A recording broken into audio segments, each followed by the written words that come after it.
see how stupid you are doing a dirty bird. But I mean, I was excited. I'd do it again. And, you know, give me a chance, go to Super Bowl, I'd do dirty bird again. Well, everyone, let's welcome the Atlanta Falcons Nation. This is the Atlanta Falcons Nation tribute to Dan Reeves. Welcome everybody to the Friday Night Madness show. So the beginning is a much needed episode for one of the greatest that has changed the culture of the Atlanta Falcons organization. So former Atlanta Falcons coach Dan Reeves, a Georgia native who led Atlanta's National Football League franchise from 1997 to 2003, died at the age of 77. Reeves was born in Rome, Georgia in 1944. He attended high school in Americus and went on to play college football at the University of South Carolina. Reeves' career in NFL spanned 38 years as a player, coach, and executive. Reeves played running back for the Dallas Cowboys, where he won Super Bowl. He later joined the Cowboys coaching staff, where he won another championship. He served as head coach for the Denver Broncos, New York Giants, and as well as the Atlanta Falcons. All in all, he took part in 9 Super Bowls. I'm going to do a moment of silence for Dan Reeves, everyone. So let's go ahead and do that.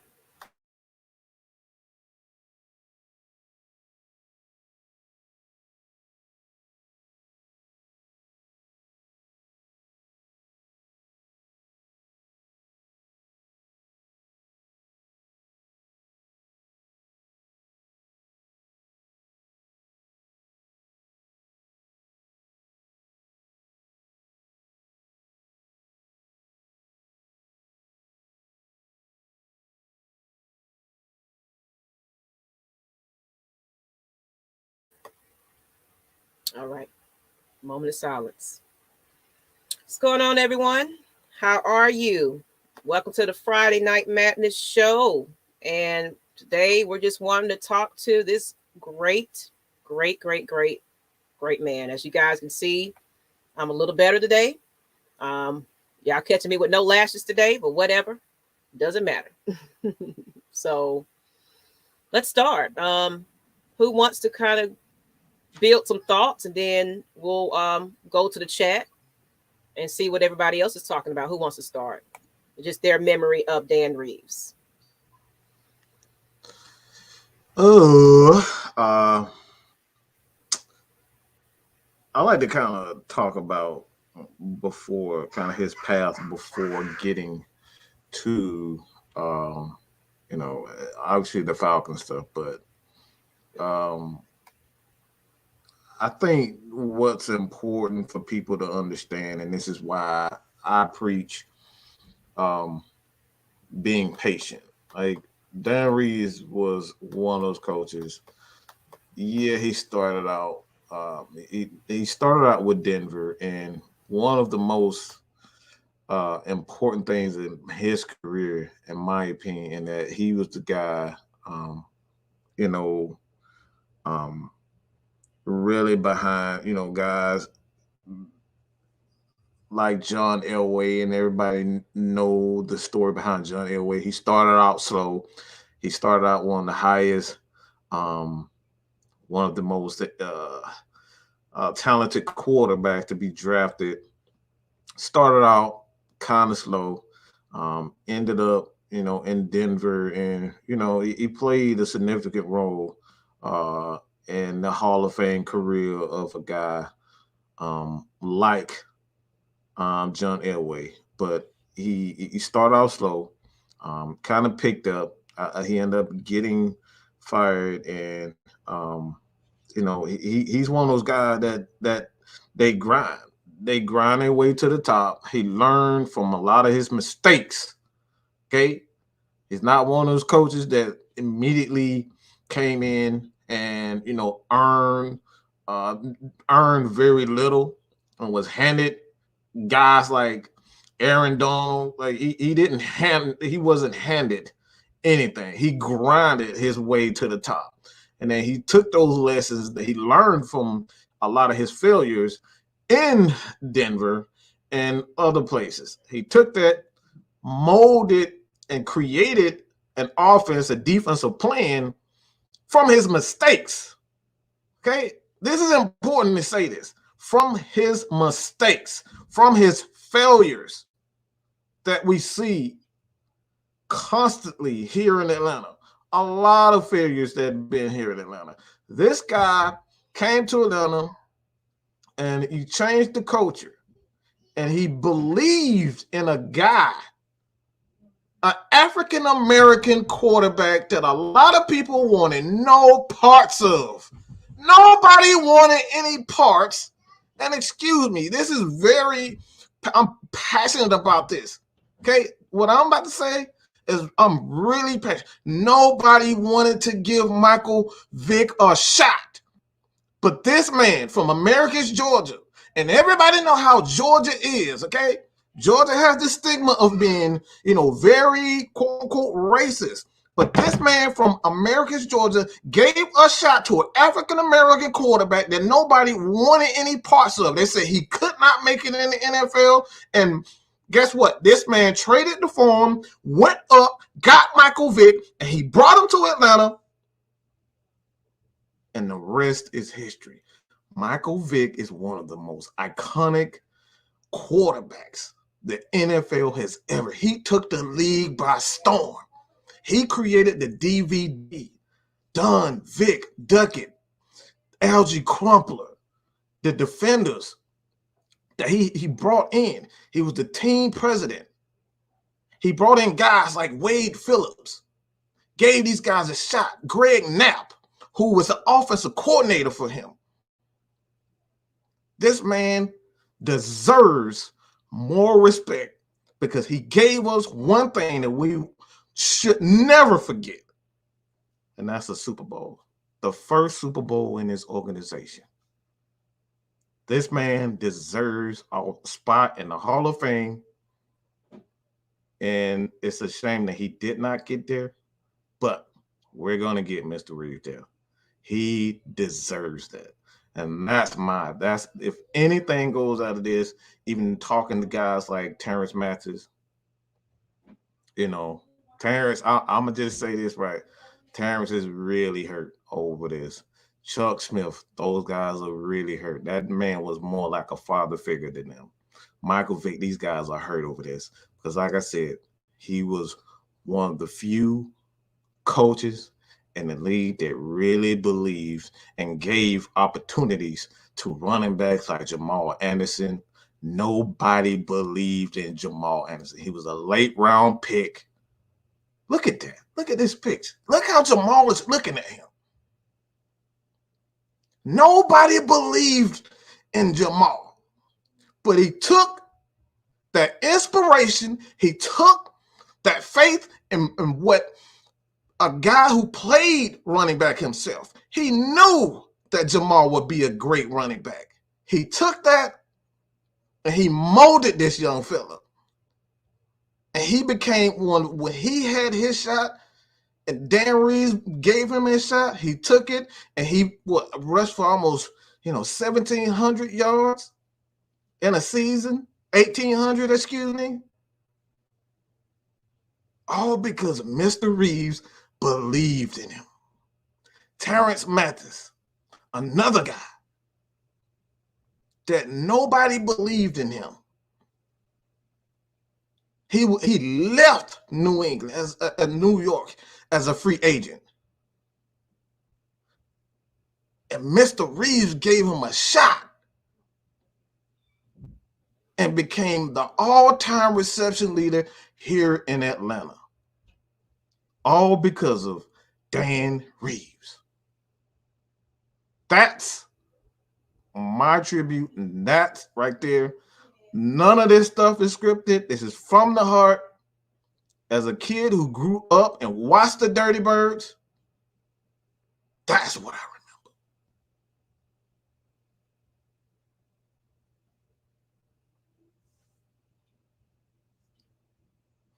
What you got, K Styles? Because I'm feeling it too. Yeah, I'm kind of. This kind of hits me. This one hurts because, like you said, especially coming from me. I know I kind of got into football a little bit later at the time, even though I've always kind of grown up around like watching the Falcons and stuff. But like for me, kind of paying attention to the game itself.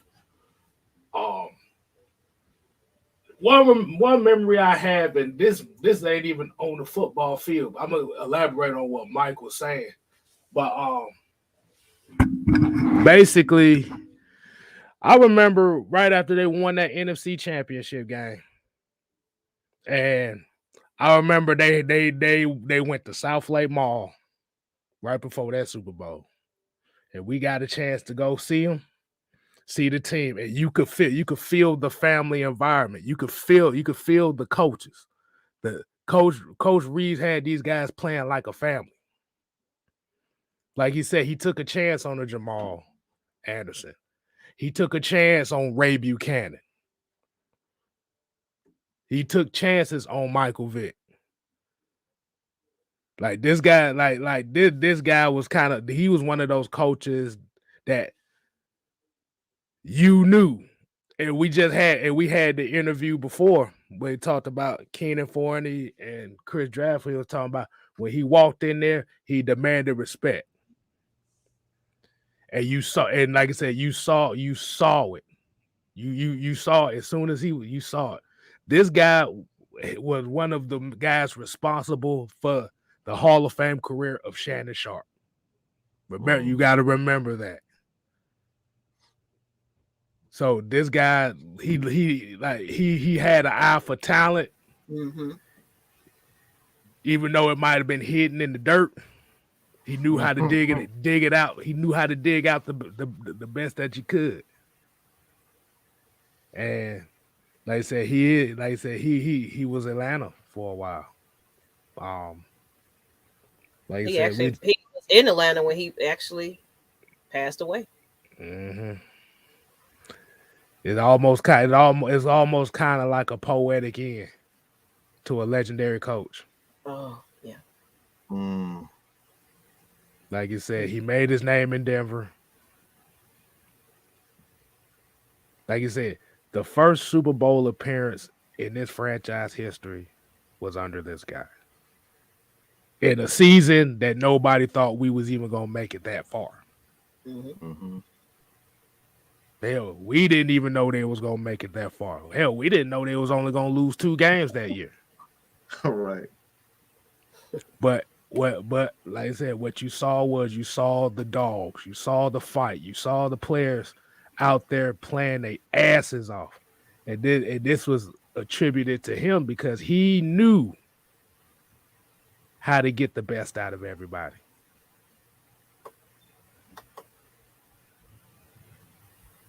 It's crazy, man. It's like you said, we losing a lot of people, but as a Falcon fan, I think this one hurts a lot. It hurts a lot because hell, even he was one of the brains behind Georgia State having a football team. So like I said, he knew how to find gems out of the dirt. And Shannon, one thing Shannon said that stuck with me is that we don't see a lot of is, coaches where he said on his show, he was like, he was on the brink of being cut. He had been cut for the team. And he made a position for him. He literally made a position for Shannon because he believed in him, and he had to, sell the coach on keeping Shannon. He was like, "This guy's going to be," and like I said, this man fought for his players, and that's that right there is that's like I said, that's everything because like again, Michael Vick, he set the world on fire before he even got to the NFL. Like he was college, he was everything in college. You couldn't watch a college game without a break. Oh, let's go to break to Virginia. Virginia Tech. Michael Vick, the great Michael Vick, just rushed for 200 yards. Like this is what Michael Vick was before he got here.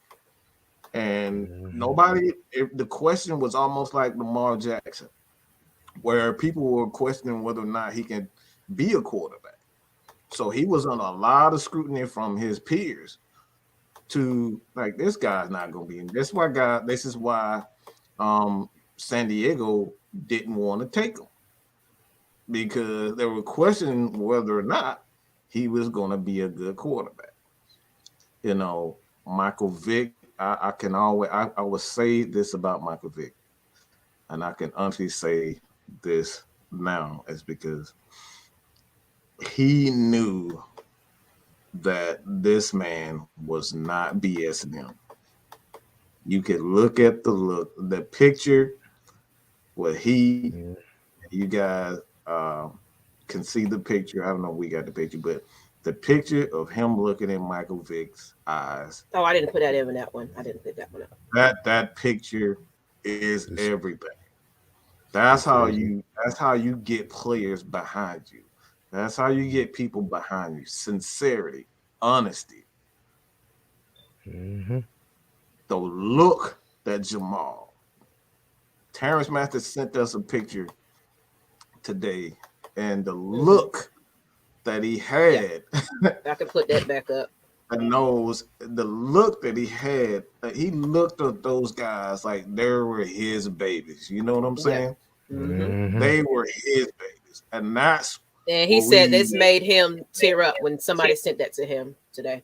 Mm-hmm. Like a loving father. Yeah.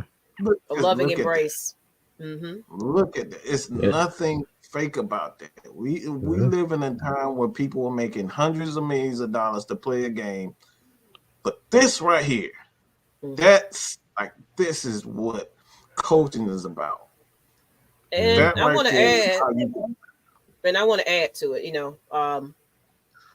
for one thing, like K Styles and Matt Mike said, yes, I watched the Falcons all my life with my father, but it was around this time when I really understood the game of football. Mm-hmm. Back then, you already knew that the Falcons wasn't even on TV. Mm-hmm. It was all about the Cowboys. So I was seeing more other teams versus the Falcons. Let's get real. Mm-hmm. So this team, well, prime time, of course, but this team made me love. And one thing I'm going to say that I want to say that Dunn said on a previous interview I was just going through, he said this team made him proud to be Atlanta Falcon because of the energy it brought to the city. Like, they sleep on this town, but we had everything. And William, if you were watching, put your thumbs up if you was watching. I would definitely let you come on and put some, words up. If you was watching it during that time, you can put some words up too, because I didn't know. I didn't ask. So we're going to have William on the screen too, if he want to throw some words in, because I didn't even know his history. It's kind of interesting. But I'm putting you on the stream. So the whole city, it was almost like how you go to the Saints, New Orleans. Everywhere you go, you got Saints everything. At that time, you had the Letterman jackets, you had the old logos, you had the Dirty Bird dance, you had kids in school in gyms doing the Dirty Bird dance. You had the song Atlanta Falcon win, do that Dirty Bird. Yeah, I remember that. Like, it was just, I can't find that song anymore, but it was fun. It was exciting. You wanted to be there. Then you brought in Michael Vick. You couldn't tell me nothing about my Falcons. It's like, I got Michael Vick on my team, So that was definitely, Mike, if you could find that, I would love to have that picture up later on, because you got the post. I want to see it. What that energy was. And he took care of that man. Hello. So I just feel like this was my era. Even though I was watching for a long time, but this was my era of the time where I really, truly enjoyed being a Falcons fan. And of course, just that exciting, what's that, the Vikings game, everything that led up to the Super Bowl, you know, that was an electrifying time. It was like, I skipped school to be in the concert. Look at my mug.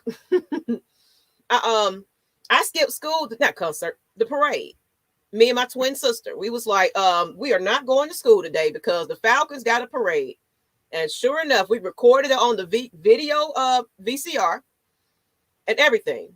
Like, I wish I could find that tape, you guys, because Dan Reeves was doing the Dirty Bird on stage. It was like, Dan Reeves, do that Dirty Bird. They was on there, Jamal Anderson, everybody, Chuck Smith, all of them was in there doing their thing, you know? And that was an exciting time, you know? So he just needs to be honored. And the Atlanta Falcons, like Terrence Mathis it's like they need to do him a real tribute, not just a picture on the post.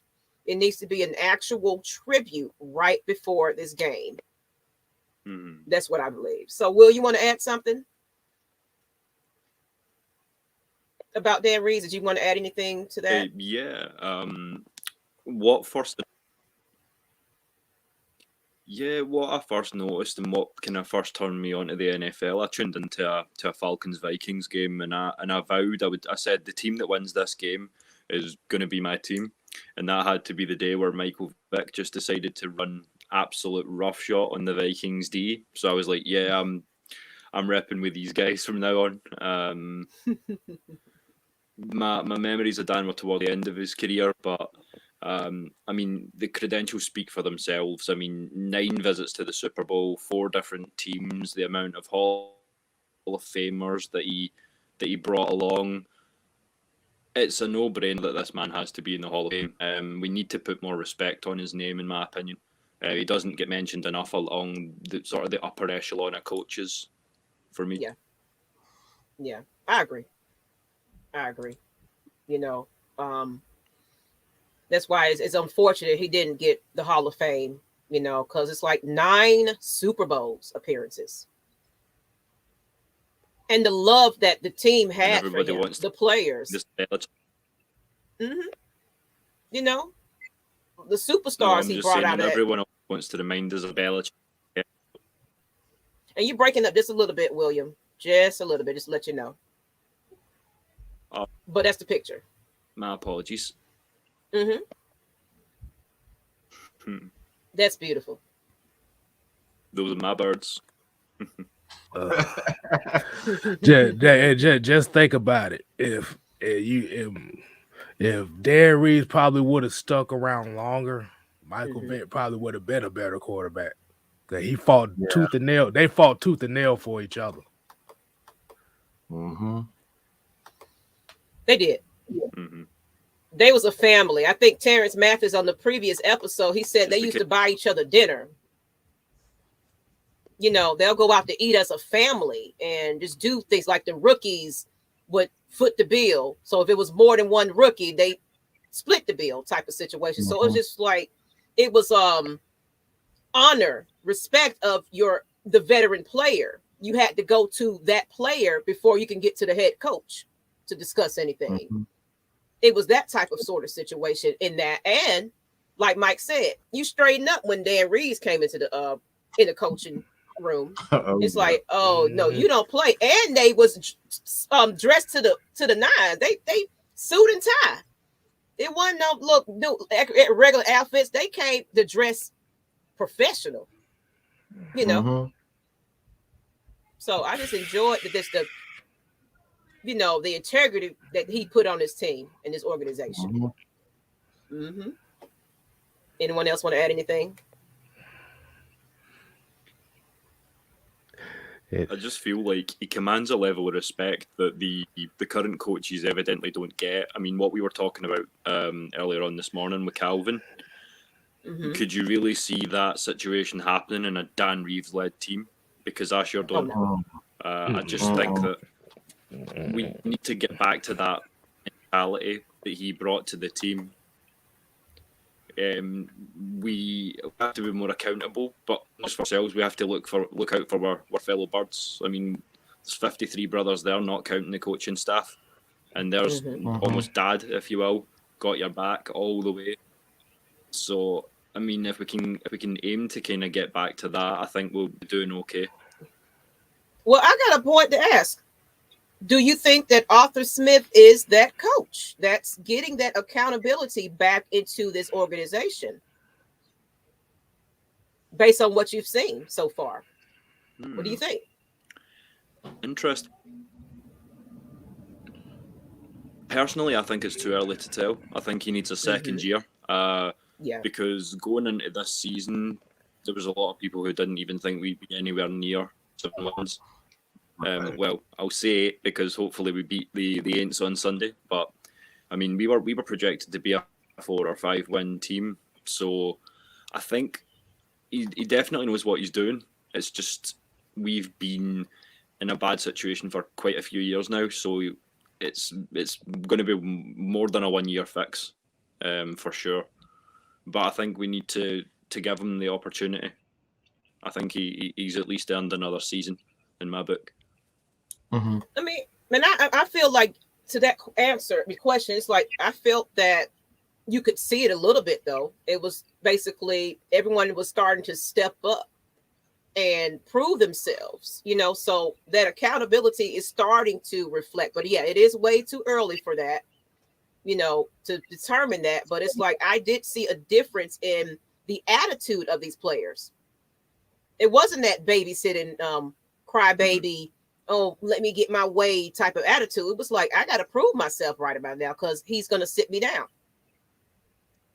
What do you guys think? Yeah, I think one thing I appreciate with Arthur is that when we talk about, and this is something I can see the effect that it has on Matt Ryan. And Matt Ryan obviously is a guy that he's going to go to bat for his players. I can see little words, things here and there. What Matt Ryan says, when we're talking about whether or not, Cordero Patterson is going to come back. Matt Ryan says, he wants him back as a teammate, but he understands it's a business. So he's not going to bat for players because now they understand that you have to work for your spot. And even if you don't come back, you know what I'm saying? Like, even if you want him back, there's a possibility that he's not going to come back and he's not going to back for guys again. So I think we kind of lost that sense of hard work. Players just look, they've been paid. Look, I'm gonna just start beating around the bush. Okay, players are just spoiled as hell these days. Okay, they're spoiled freaking rotten. You make $100 million for sitting on your behind these days. Okay, you can just run a 4.4. I don't have to practice. I don't have to work hard. I don't have to do this and I don't have to do that. My agent will do it. My publicist will do it. These guys are spoiled freaking rotten. They can act like absolute babies and cry on the field, throw their helmet, take their shirt off and throw it in the stands and do this and do that. And you still get a paycheck. Why? Because you're bigger than life. He sells tickets. He does this. He does that. We need to get back to, look, this is about the team.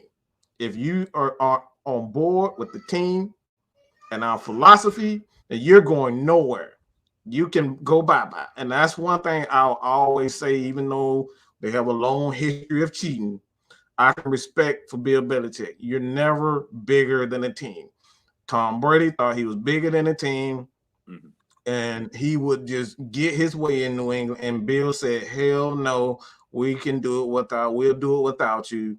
We can move on. You're not bigger than a team. This is a team. We're going to build a proper way. And that's something that I feel as though Arthur is setting a standard. This is why Julio, let's just be honest, stop beating around the bush. This is why Julio left. This is why Calvin is in his feelings, okay? This is why he's in his feelings. It's no other reason. We can sit up here and say, his mental health, and I'm very empathetic as far as the mental health issues. Yeah, I'm Mad Mike. Okay, I'm Mad Mike. Everybody think I'm crazy anyway. So trust me, I've had my share of breakdowns too. Okay, so I'm very empathetic as far as that is concerned. But at the end of the day, no player should be above the team. That's something I always respect out of Bill Belichick.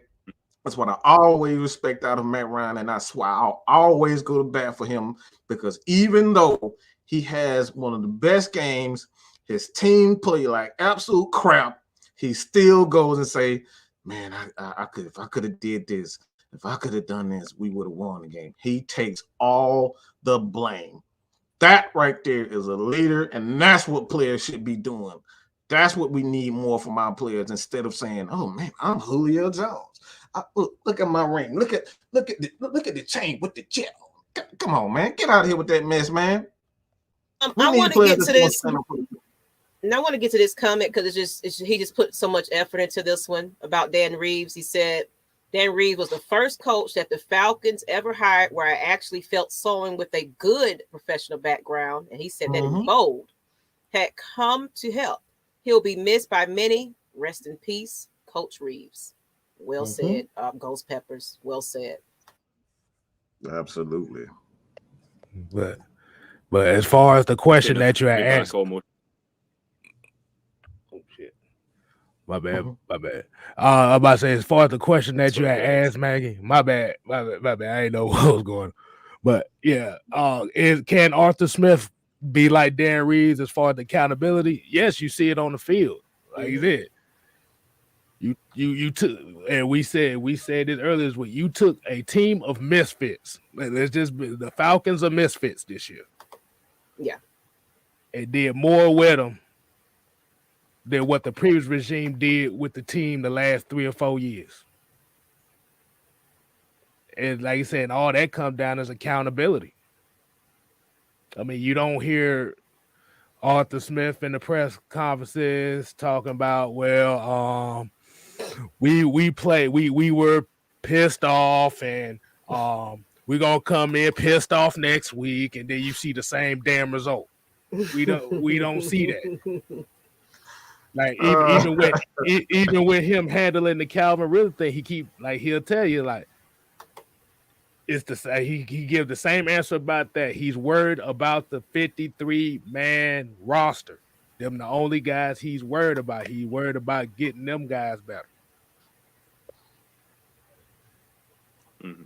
So yes, he definitely got a change. In terms of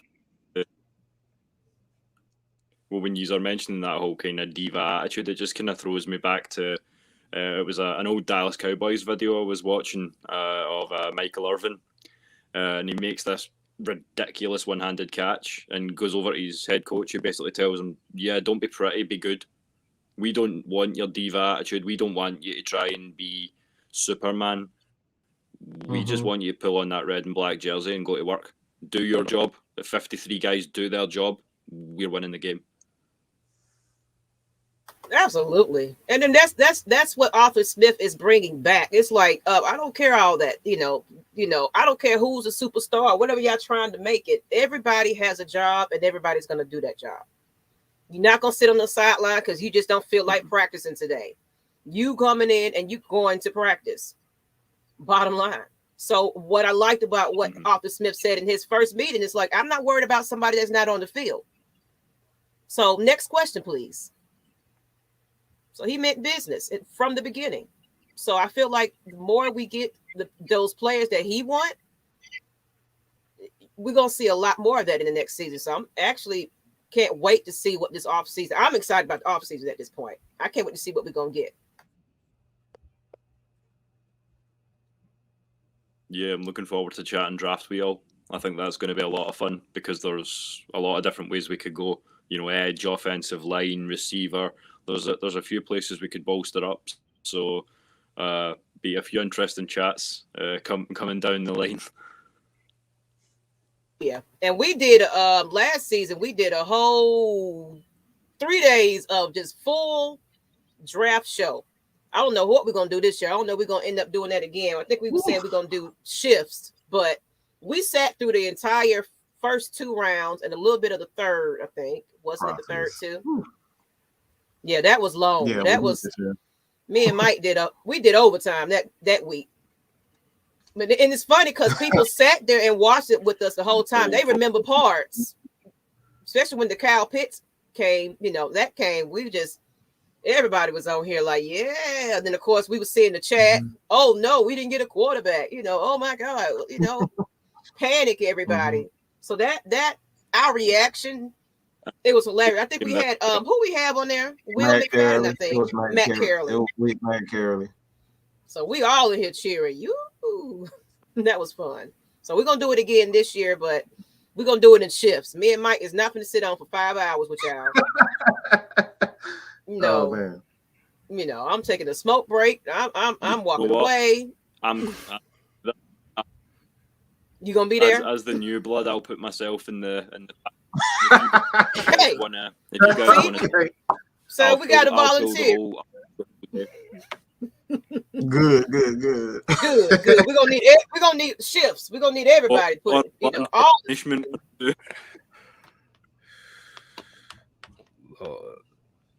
But guys, I'm not really feeling all that great. As you can see, no makeup. I don't do no makeup. I do a couple of lashes, whatever. But I'm draining.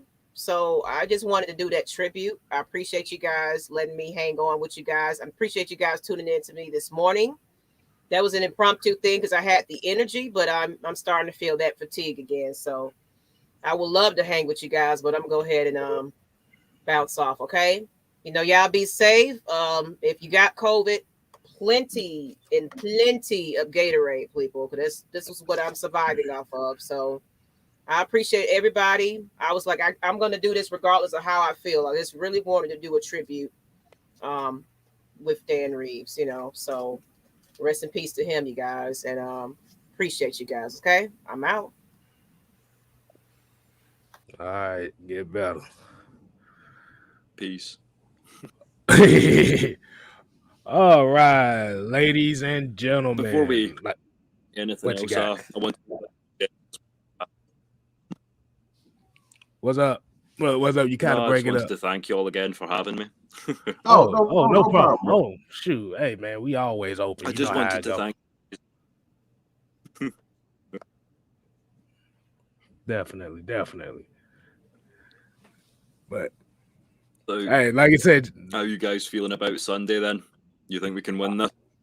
Of course. Woo. Of course. I think we can win it. I think we can win Sunday. I mean, like I said, any game is winnable. It just, like you said, now you got nothing to lose, so you ain't got no choice if you got pride on the line. You got pride on the line, you ain't got no choice. But you think you confident in the game? Yeah, no. I think it depends if you want to rest Kyle or not. Obviously, he's still struggling a little bit, so it depends how limited he is tomorrow at practice. As to how effective he's going to be, but you take into account if we can contain well enough, and we can stop those little quarterback draws that Taysom loves to run so much. I think we can beat this team for sure. I like. Yeah, we also need our tackles to step up. Yeah, we got the guest. He always points that out. Tackling the tackling issues is something we always focus on. Oh yeah. I do. I think they can definitely win. Obviously, it really rests on the shoulders of Kyle Pitts. If he can play, we definitely have a shot. Obviously, I think we all want him to break the record as far as the tight ends record and yards in the season. We want to see that happen. But I just want to see them go out. Like I said, I want to see those guys go out. It's the last game of the season. and I need to see,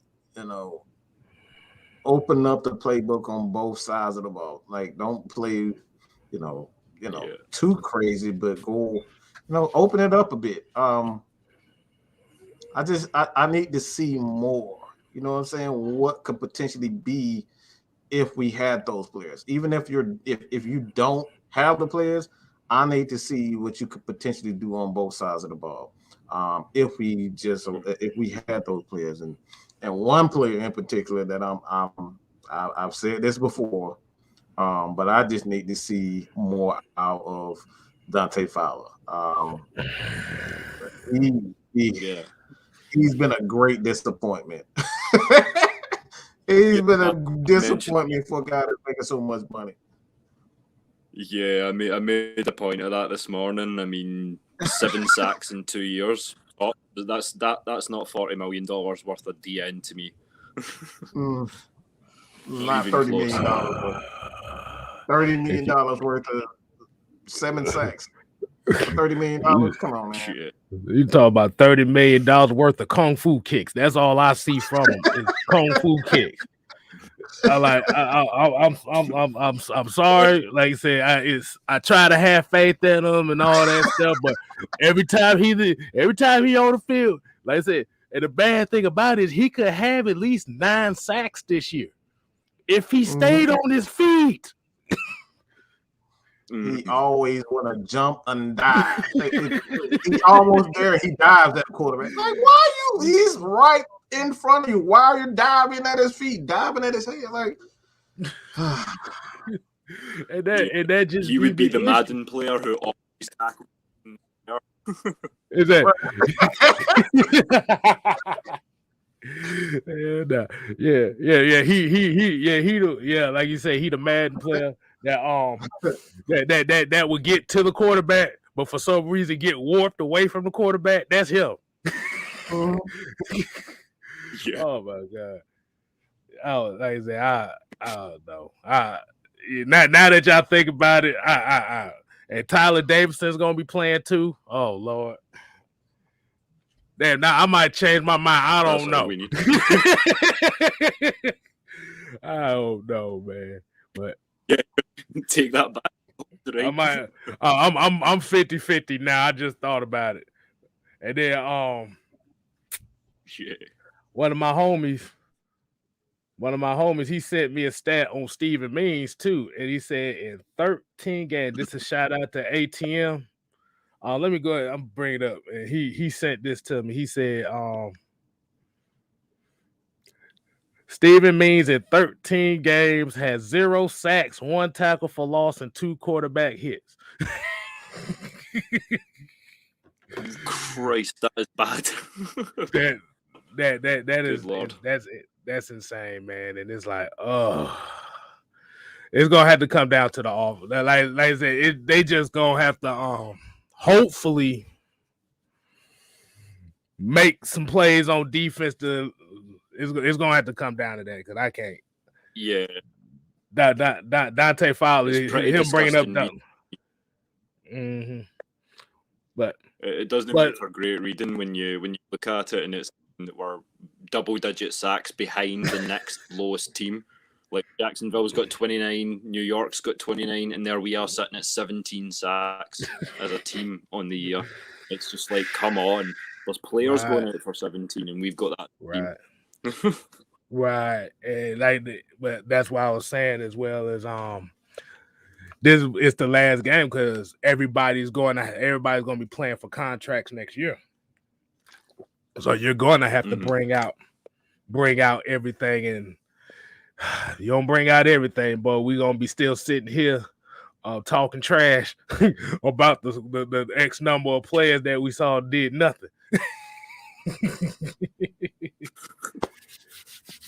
But so I'm about to say, so as far as the season went, how did you feel? How you feel about how this season went for him?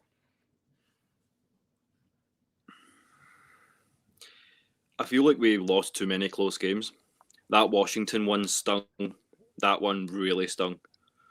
Right. Because we're better than that team, in my opinion. There's games that we had no right to lose.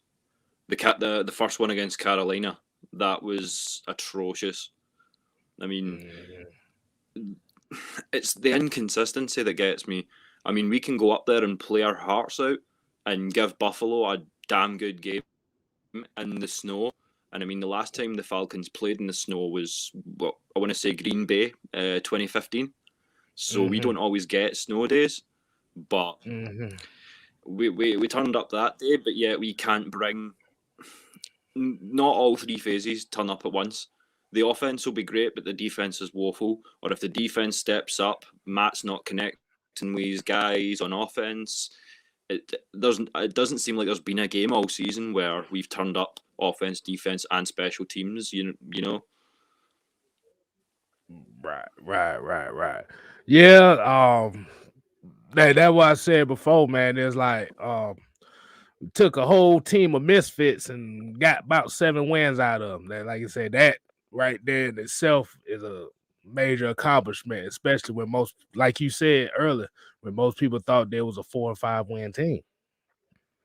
I mean, what more can you say? For sure. I just think, like you said, the close games, really, yeah, because the San Francisco game was a lot closer than the score seemed. That's just was not taking advantage of opportunities. You said the Carolina game, that was another one. Washington, it was just like bad plays all over, man. But we're gonna go ahead and bring in one of my people. We're gonna bring in one of my peoples in here too. Money Man, you in here? What's going on? What's going on, everybody? What's up, Atlanta Falcons Nation? What's going on? It's all about the money. money. What's going on? Well, all right, man. What you got? What you got on? How'd you feel about Dan Reeves? How'd you feel about that? With Dan Reeves, during his era, I was a baby. I was 3 years old. Oh, okay. I was born in 91, so I don't too much remember him or whatever.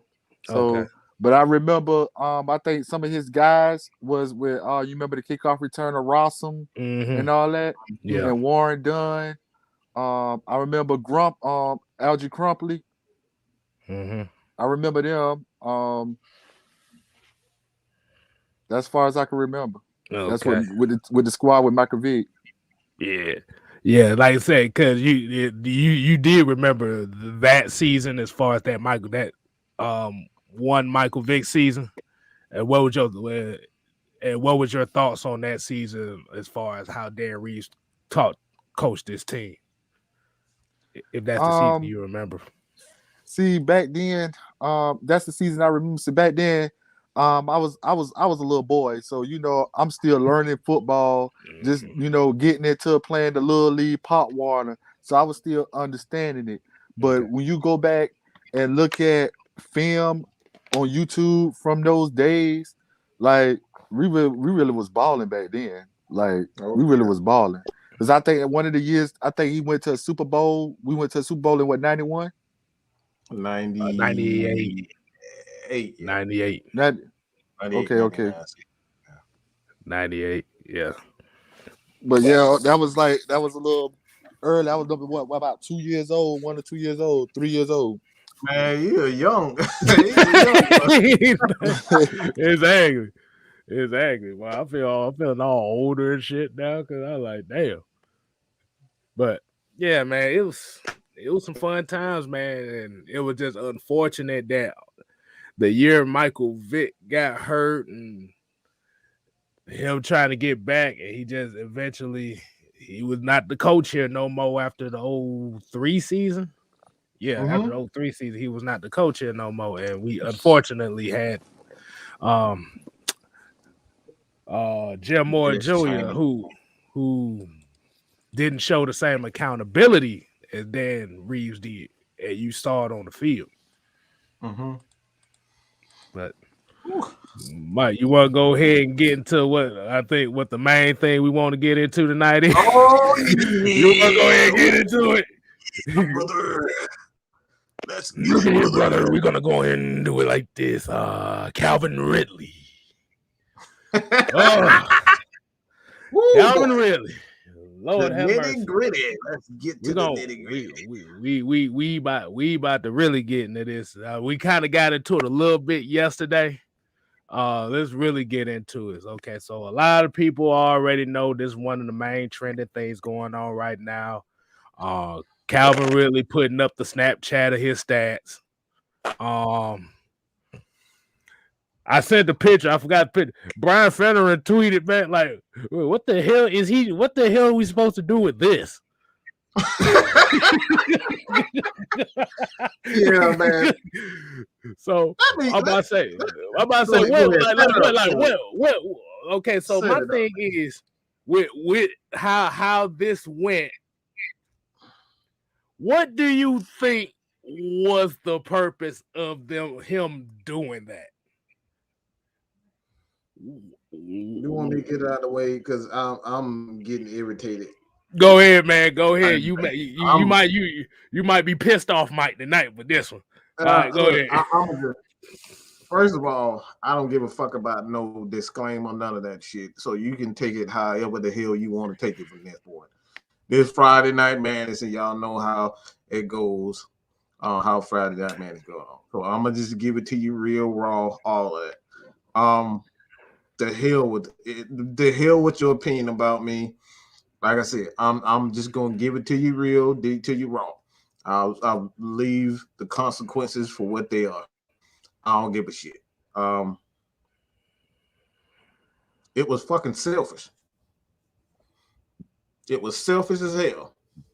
I'm not gonna get into the mental issues. I'm not gonna get into that. I'm talking about the actions itself. It was selfish as fuck.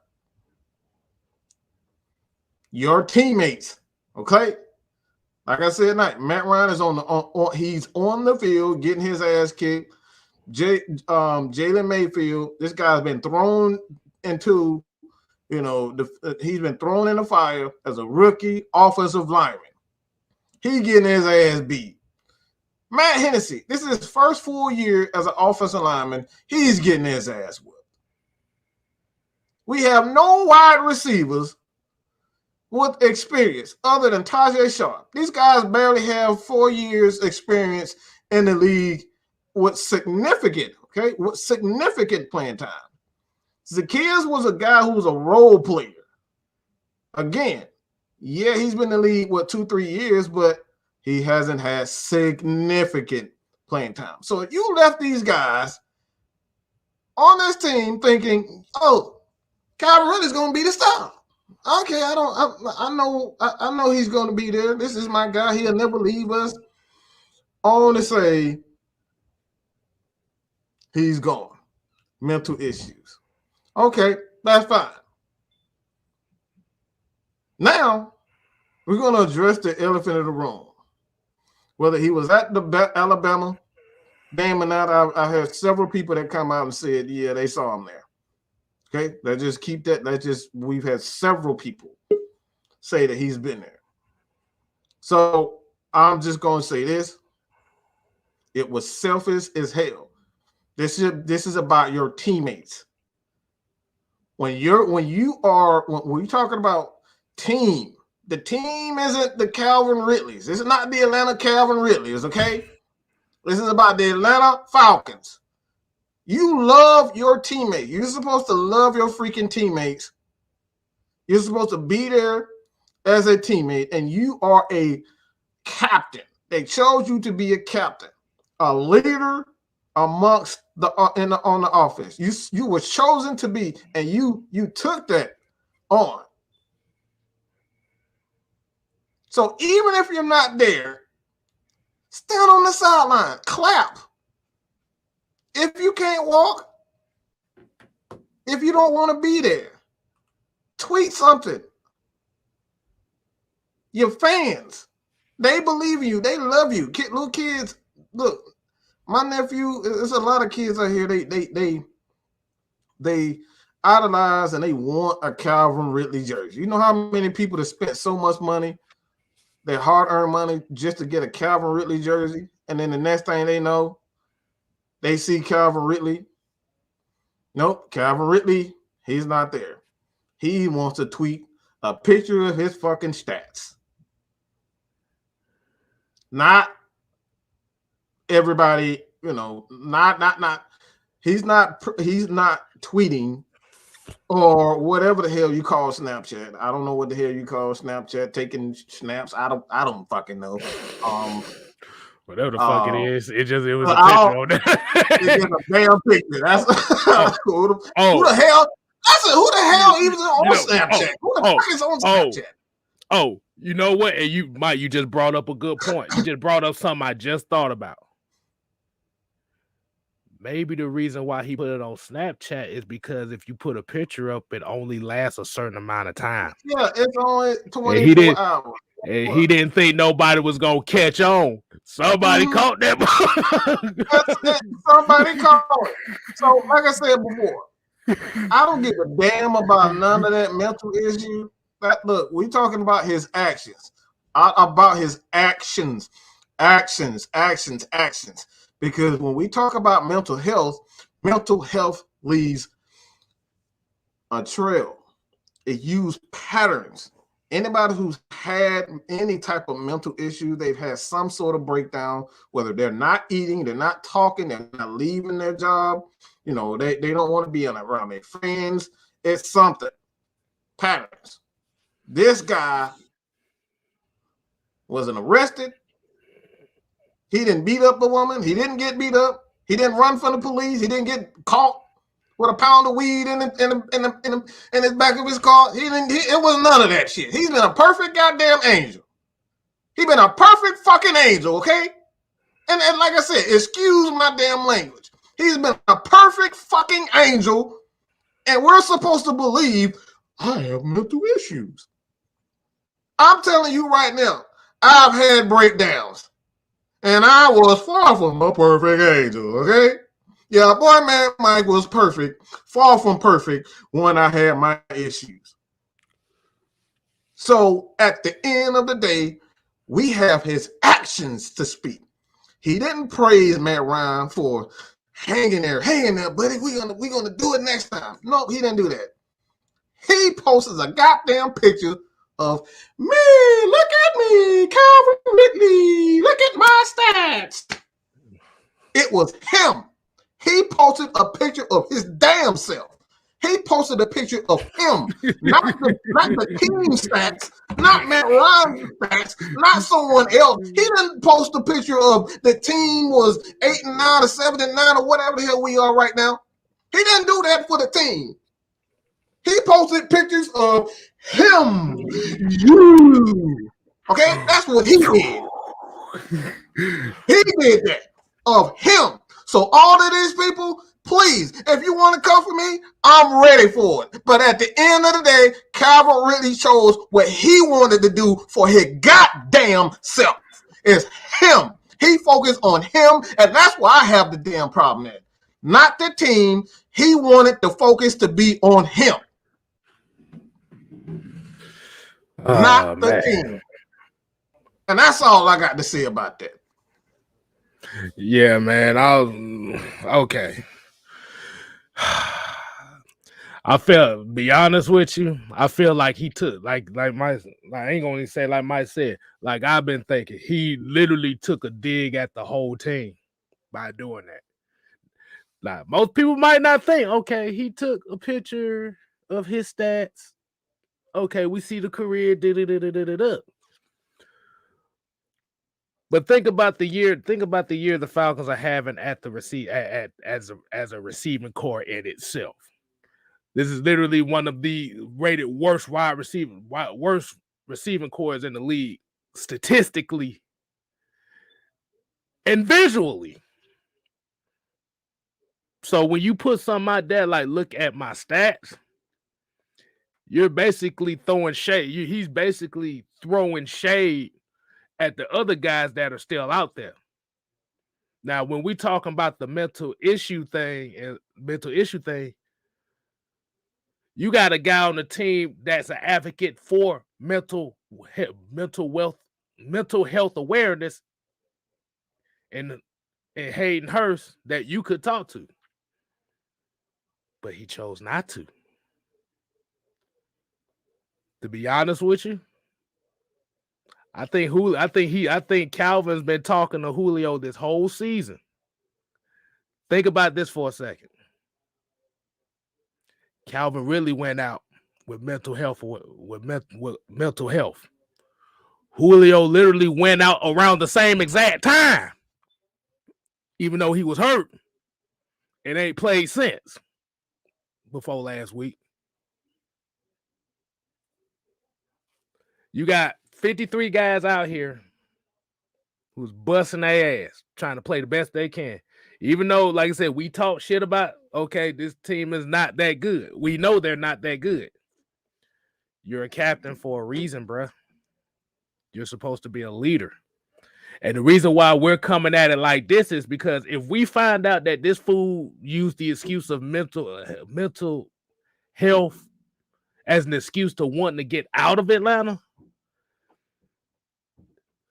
you can forget about trading him for anything higher than a 4th round pick because that looks bad in locker rooms. I know y'all don't want. I know y'all thinking 1st round, 2nd round pick, but stuff comes out, and if he used this as an excuse to get out of Atlanta because his homeboy ain't here, ooh, it don't look good for him. It don't look good for us. We literally lost 2 of our best receivers literally in the same year. Think about that. All right. Let's see. Gonna bring on. We got some folks in here. Hey, I want to touch up on that too, Styles. Go ahead. What you got for us? All right. You remember the first time when Calvin really went out, right? Mm-hmm. Same exact thing what you just said. I said it. And you remember you and Mike, y'all laughed at me. You remember that? Y'all laughed at me. I said Julio in that man ear. I said I want to be surprised if they get him if Tennessee trying to buy out his contract next year so he could be back with Julio. Oh yeah. Because like you got to realize when that man came to Atlanta, Julio embraced that man. So his whole career he been playing under Julio, and now Julio is being snatched away from you. You gonna feel like nothing no more, right? You gonna feel like your dog, your best friend just died, right? Mm-hmm. That's how he felt, and he felt like he couldn't do it no longer. He couldn't do it no more without Julio, and it got him mentally, and he did that to get out of Atlanta. Because you got certain players can't play with nobody but that player. Right. Just like with Tom Brady and Gronk.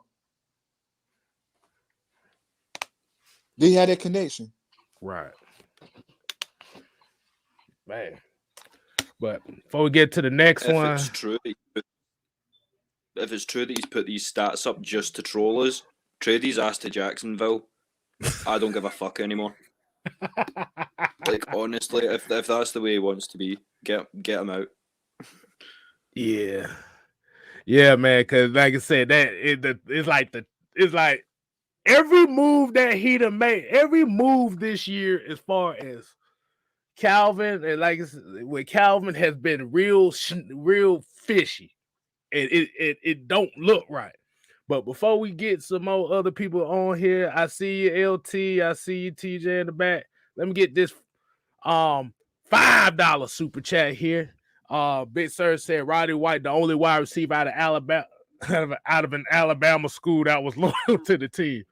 Alabama Birmingham. You can draft out the state of Alabama, just don't touch the UA and you'll be fine. Say don't touch the Roll Tide. They ready to get out of get out of soon. All right. Miss Travis, why you coming on here like that? Why? Oh Lord. Why? They can call on Tyrone. Hey. How y'all doing tonight? What's going on, man? What's going on, Not man? too What's up, bad. How you LT? doing, brother? LT, I think you muted. Yeah, I'm sorry. I'm my bad. I'm my bad. But I just want to do. I just want to come out and say that mm, I'm sorry, people. Y'all gonna hate these languages that's going to come out. But that boy played pussy again. 2-1 played pussy this year. Oh, Why in the blue fuck? We don't hear nothing for you for 2 months, 2 whole damn months, and all of a sudden you posting you on Snapchat. Look at my stats. But what damn stats? Where you been at? I said this. I was talking about this earlier. So he doesn't use Twitter. He doesn't use Instagram. He's usually on Snapchat. So that's how I kind of sort of keep up with Calvin. So this summer, Calvin Ridley went on a vacation with a couple of guys, and Julio was what I think. I don't know, somebody sponsored the vacation. They was in this big hotel in Vegas, and they were partying and gambling, all of that.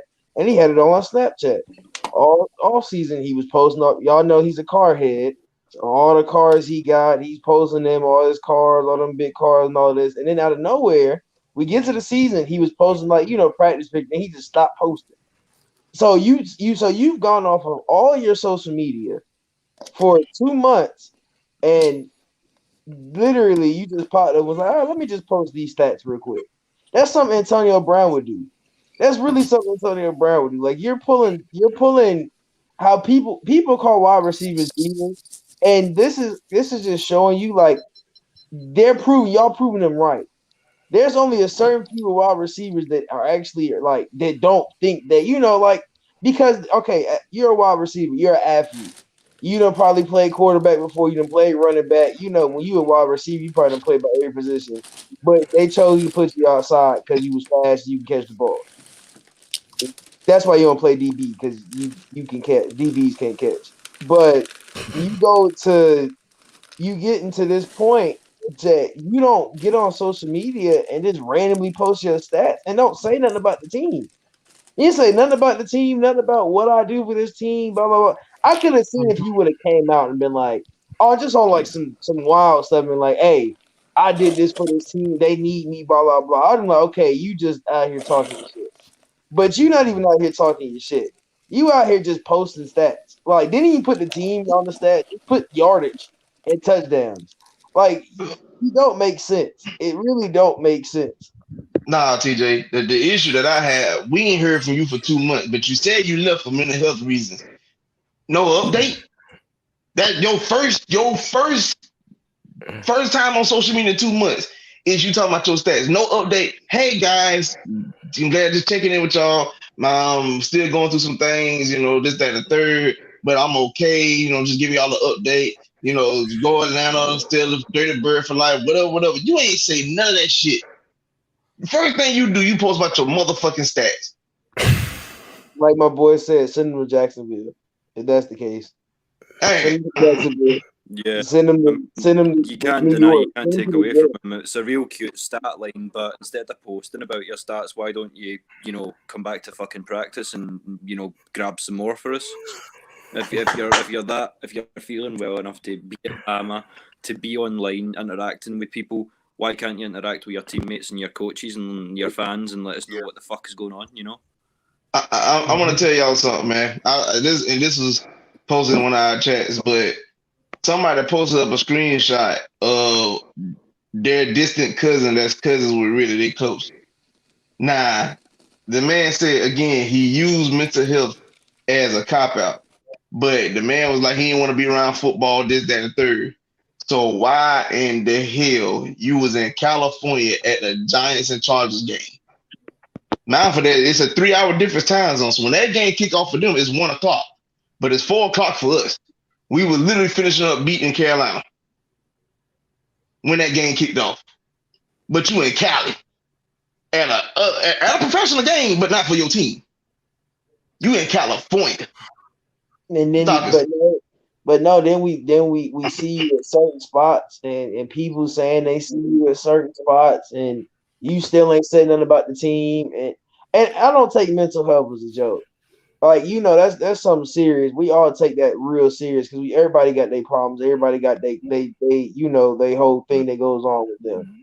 But to say, okay, I need a break from football, and then not even give no updates. We done went multiple weeks with Arthur Smith literally saying, I have nothing on Calvin Ridley. Multiple times with it. So there has to be either no contact. It has to be no contact for him to say there's nothing new. So that means you didn't communicate with the team. You didn't communicate with nobody on the team. Even if you would have told a player, like, hey, bro, I'm thinking about, like you said, Hayden Hurst has literally a mental health foundation. You got Dak Prescott, even in Dallas, that has a mental health foundation. So why not go to those guys and even be, these are your brothers, because everybody in the NFL is supposed to be brothers. These are your brothers. Why don't you sit down with them and these guys and have conversations with them? You have shown us that you've not shown us any type of thing that you're getting help. You haven't shown us anything that you're improving. And then to come out and just post your stats is just wild. Like, that was just the wildest thing you could have done. Oh boy, yeah. It just I think it's like it's in the. He felt he couldn't approach the whole team. He couldn't approach the whole team. Sorry, I went a little bit slang there. But if he felt he couldn't approach the whole team, why not go speak to your captain? I mean, Matt is that guy, and I have every. Wait a minute!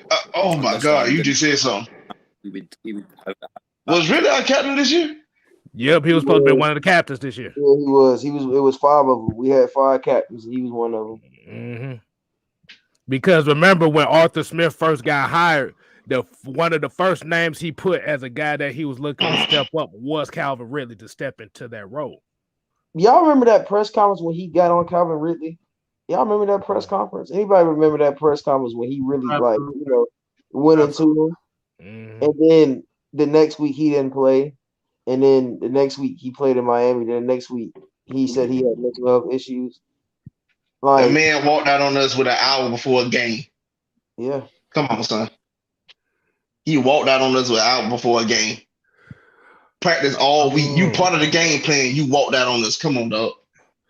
So basically, you have a man. I'm sorry. I'm just want to say this. You have a man on your team that if you go and watch, I don't know if you guys have watched Hayden Hurst story, but find it. Go look it up. This man literally played baseball since he was 18, was in the MLB, caught the yips, basically turned into a pill and alcoholic, and still is playing in the NFL right now. Almost killed himself. He admitted it multiple times. He felt like killing himself, and he just rejuvenated himself playing football. So you got a man on, and that's your teammate. Been your teammate for 2 years now, and you haven't even talked to him about nothing, really and truly. If I was Hayden Hurst, I'd fire on his ass. But y'all just said something that was very, Tina, you said something that was very interesting. You said the press conference where he went off on Calvin Ridley. Did criticism cause him? Because, like you said, let's look at the build up to that. Okay, you said the criticism from on Calvin Ridley. Okay, that was one. Kyle Pitts had 2 100-yard games. That's 2. Calvin really can't say he wasn't getting the ball thrown to him because in those 5 games, he had a total of 53 targets. How many catches? What was about like 36 or something like that? You sure it was that high? I thought it was like 28. Hold on. I know it was in the 30s. I know it was in the 30s. Hold on. Probably maybe 30. Hold on. My bad, y'all. I thought I would have all this stuff right I just here. want to shout out my boy Vlad in the comments. I just want to say what's up to Vlad in the comments. We coming. We got something planned for y'all. But I can't like, I've had the discussion with all of these guys. Like, bro, mental health, like I take it serious because of my mental health and what my mental being is, even at a young age. Like, even going through high school, you got mental health stuff. Like you got stuff like that goes on with you because it's not, I wouldn't even say bullying. It's just like you wanna, you see the popular kid, and if if you're flashed and amazed by that, you be like, oh, I want to be like them. And then like when you're not that and you're the one that, people don't really like or people don't talk to, then you might feel down on yourself. So I take mental health on a serious level because I've seen kids be cut up, arms cut up, legs cut up because they feel like they're not a part of something or they're not a part of being in that group that people like. I've seen people go through dark times. Everybody know that kid that walk around with the hoodie all day that you don't never talk to because he's supposed to be weird.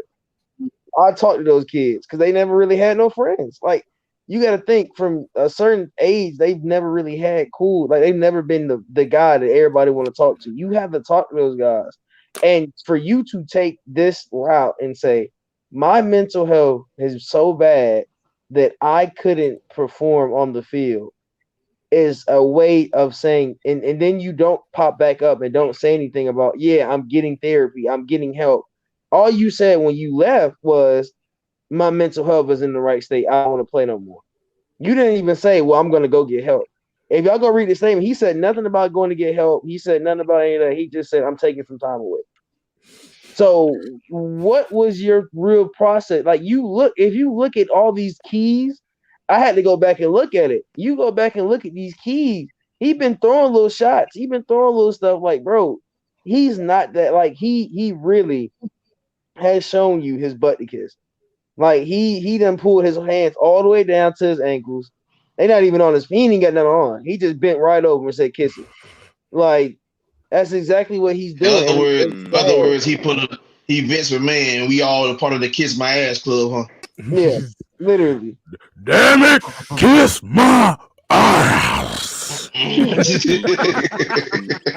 Speaking myself, but yeah, I totally get what you're saying, brother. I mean, speaking myself as someone who plays football and who suffers from mental health issues, I don't care if I'm not in a fit state to compete. I'm still repping that sideline, and I'm sorry he left us hanging for the London game. Yes, sir. He didn't have to play if he didn't feel capable, but he should have been there with his brothers. Mm-hmm. Game, I know that game's important for y'all. Like y'all don't, especially as a Falcons fan in London, because we don't get games in London like that. So to be in London, and then you don't even get to see the star. You're supposed to be wide receiver one because he said he can't make it. It's just crazy. Mm-hmm. So from what all this sounds like to me is he thought he had the Julio treatment and found out real quick that shit wasn't gonna ride. Mm-hmm. And one of our guys I was just on the call with that discussed it. He was talking about Dan Quinn as a coach. He was like, Dan Quinn wasn't as bad as people made it seem like he was. It was like he was just like a lot of people didn't like him because he was loyal to Matt Ryan to a fault, and I was like, no, that man. The reason why he gonna always get flack from me because he let the inmates run the asylum, and that's exactly what Ridley was thinking. He think once he got past his rookie contract, he won't be in a position where he could be on the sideline at practice, not practicing. You know, you like how Julio was. You on the injury report, but you ain't even injured. You ride on the side by side or on a golf cart throughout the course of practice. You're not doing nothing, and he expected the same thing. But when then Arthur Smith got here, he let everybody know. No, everybody practice accountability. Mm-hmm. I put it like this. I told what I tell you. Mm-hmm. I was talking to Mike. I told Mike. I said, when you've been given the world since you were the age of 18, it's kind of hard. It's because, mind you, he was in the Alabama since the age, and he was one of the top rated wide receivers in the country, and he went to Alabama. And you know how them Alabama wide receivers get treated. If you know college football, you know how them Alabama wide receivers get treated. You know how that program is ran. You are a star. When you're a star at Alabama, you're the star. and he has been a star for at least since he was the age of 18, where he had a whole, like you a 5-star recruit, you in high school and a 5-star recruit. I've seen these guys. I went if you were a Clemson fan, I went to school with Zaire Cooper. Zaire Cooper was a senior the year I was my freshman year. He was my senior quarterback. Zaire Cooper was baby, bro. I watched that man get baby. But he would miss he wouldn't come to practice 30 minutes late, and coach wouldn't even say nothing. Like, it's stuff like that. Like, when you're the star and everybody knows you're a star, you're gonna get that treatment. Now, and when it's summer, like this is the thing what I say, like when it's summertime, if you don't show up, you get in trouble. You in trouble.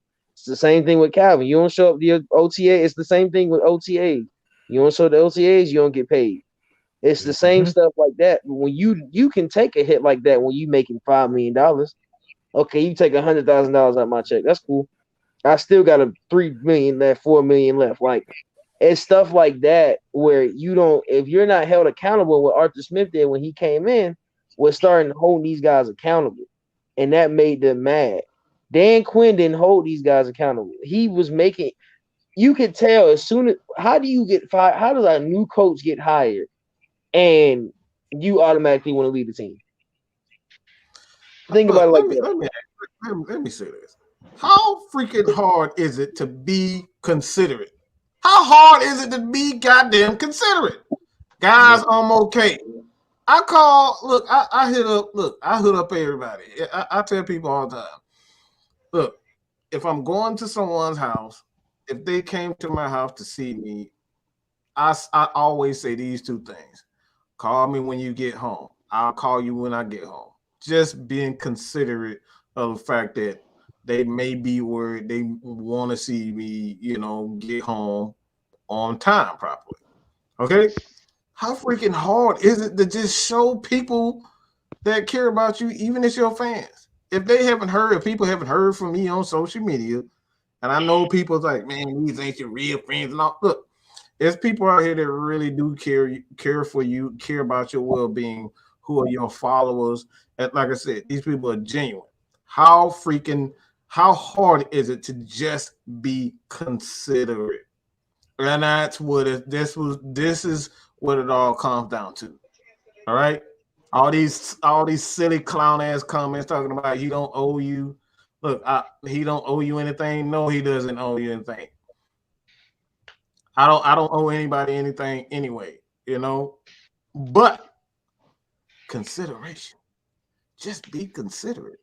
That's it. It don't cost us. That's free 99. It's free. It's free just to be considerate.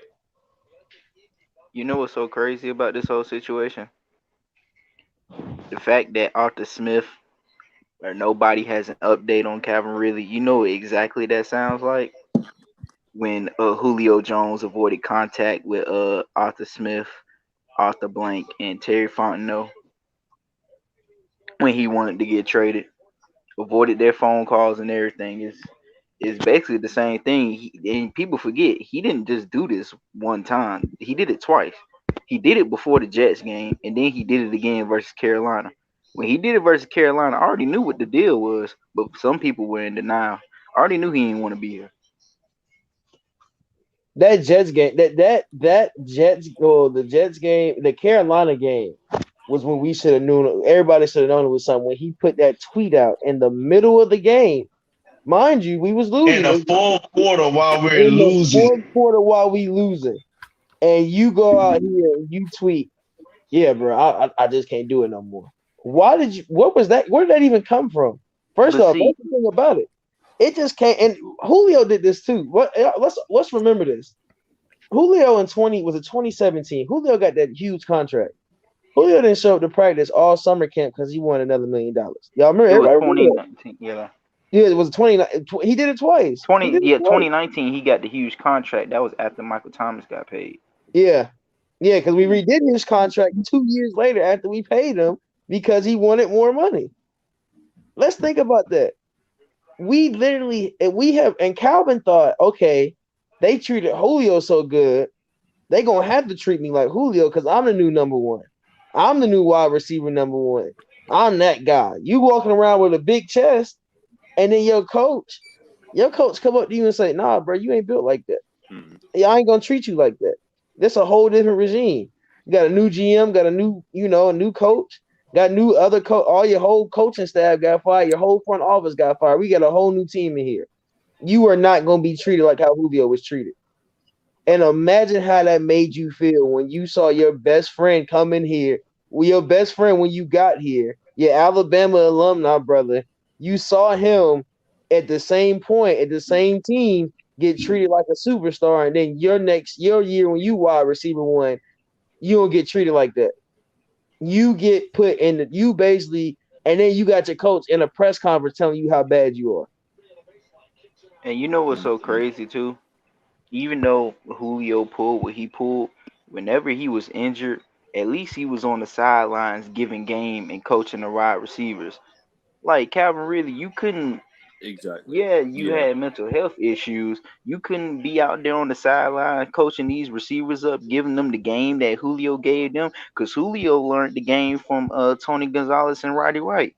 Really, Yep. you one of the top 5 route runners in the game. You see what kind of talent we got in this wide receiver room. You couldn't give them the game. You couldn't at least support your team on the sidelines. Y'all Yeah, left and I mean, Kyle what's Pitts out really there to getting figure it out by himself. Left Right. him out there to figure it out. Like that's the thing that like At least Julio was on the sidelines when he was hurt. yeah. Like, it and makes the you thing think. about Julio, like I appreciate Julio for his time here. I don't like how he left, but while he was here, I appreciate him.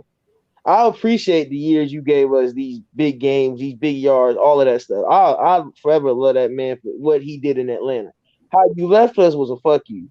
That's what it really felt like. But when I think back on your career in Atlanta, I will love you. You can't keep doing this, bro. You can't think you're not him. You haven't been here long enough to think, oh, I'm gonna pull a Julio. You're not built. First off, you're not built like that. You're not even at the same type of level to be like, oh yeah, I can just do whatever Julio does because I don't want to Not be. even Roddy White. You're not exactly. You're not a Falcons legend at the wide receiver yet. You're nowhere near that. We have legends. If you go back and look at who we've had at wide receiver these last couple these, we'll go from the 90s on. We've had nothing but great talent at wide receiver. And you are not in that class yet. Mm-hmm. You're not in that class yet to do something like this. You're just not. Roddy White stayed here his whole career. And somebody said something about Gronk and Tom Brady. Gronk had a story where he was getting traded to Detroit and he retired on the spot because he didn't want to go nowhere else. You're not going. Even to Calvin's spot. You're not built like that. You're not an Atlanta legend yet. We love you as a player, but you're not an Atlanta legend. You're not built like Terrence Matthews. You're not built like Julio. You're not built like Roddy White. You're not built like I can't even think of half that 90s team that went to the Super Bowl. You're not built like those guys. You're not those you're not that wide receiver that we know and love by name. You're not that guy. Andre Bad Moon Rising. All of them, bro. You're not those guys. You're not into that group of categories yet. You had a great season last year. Cool.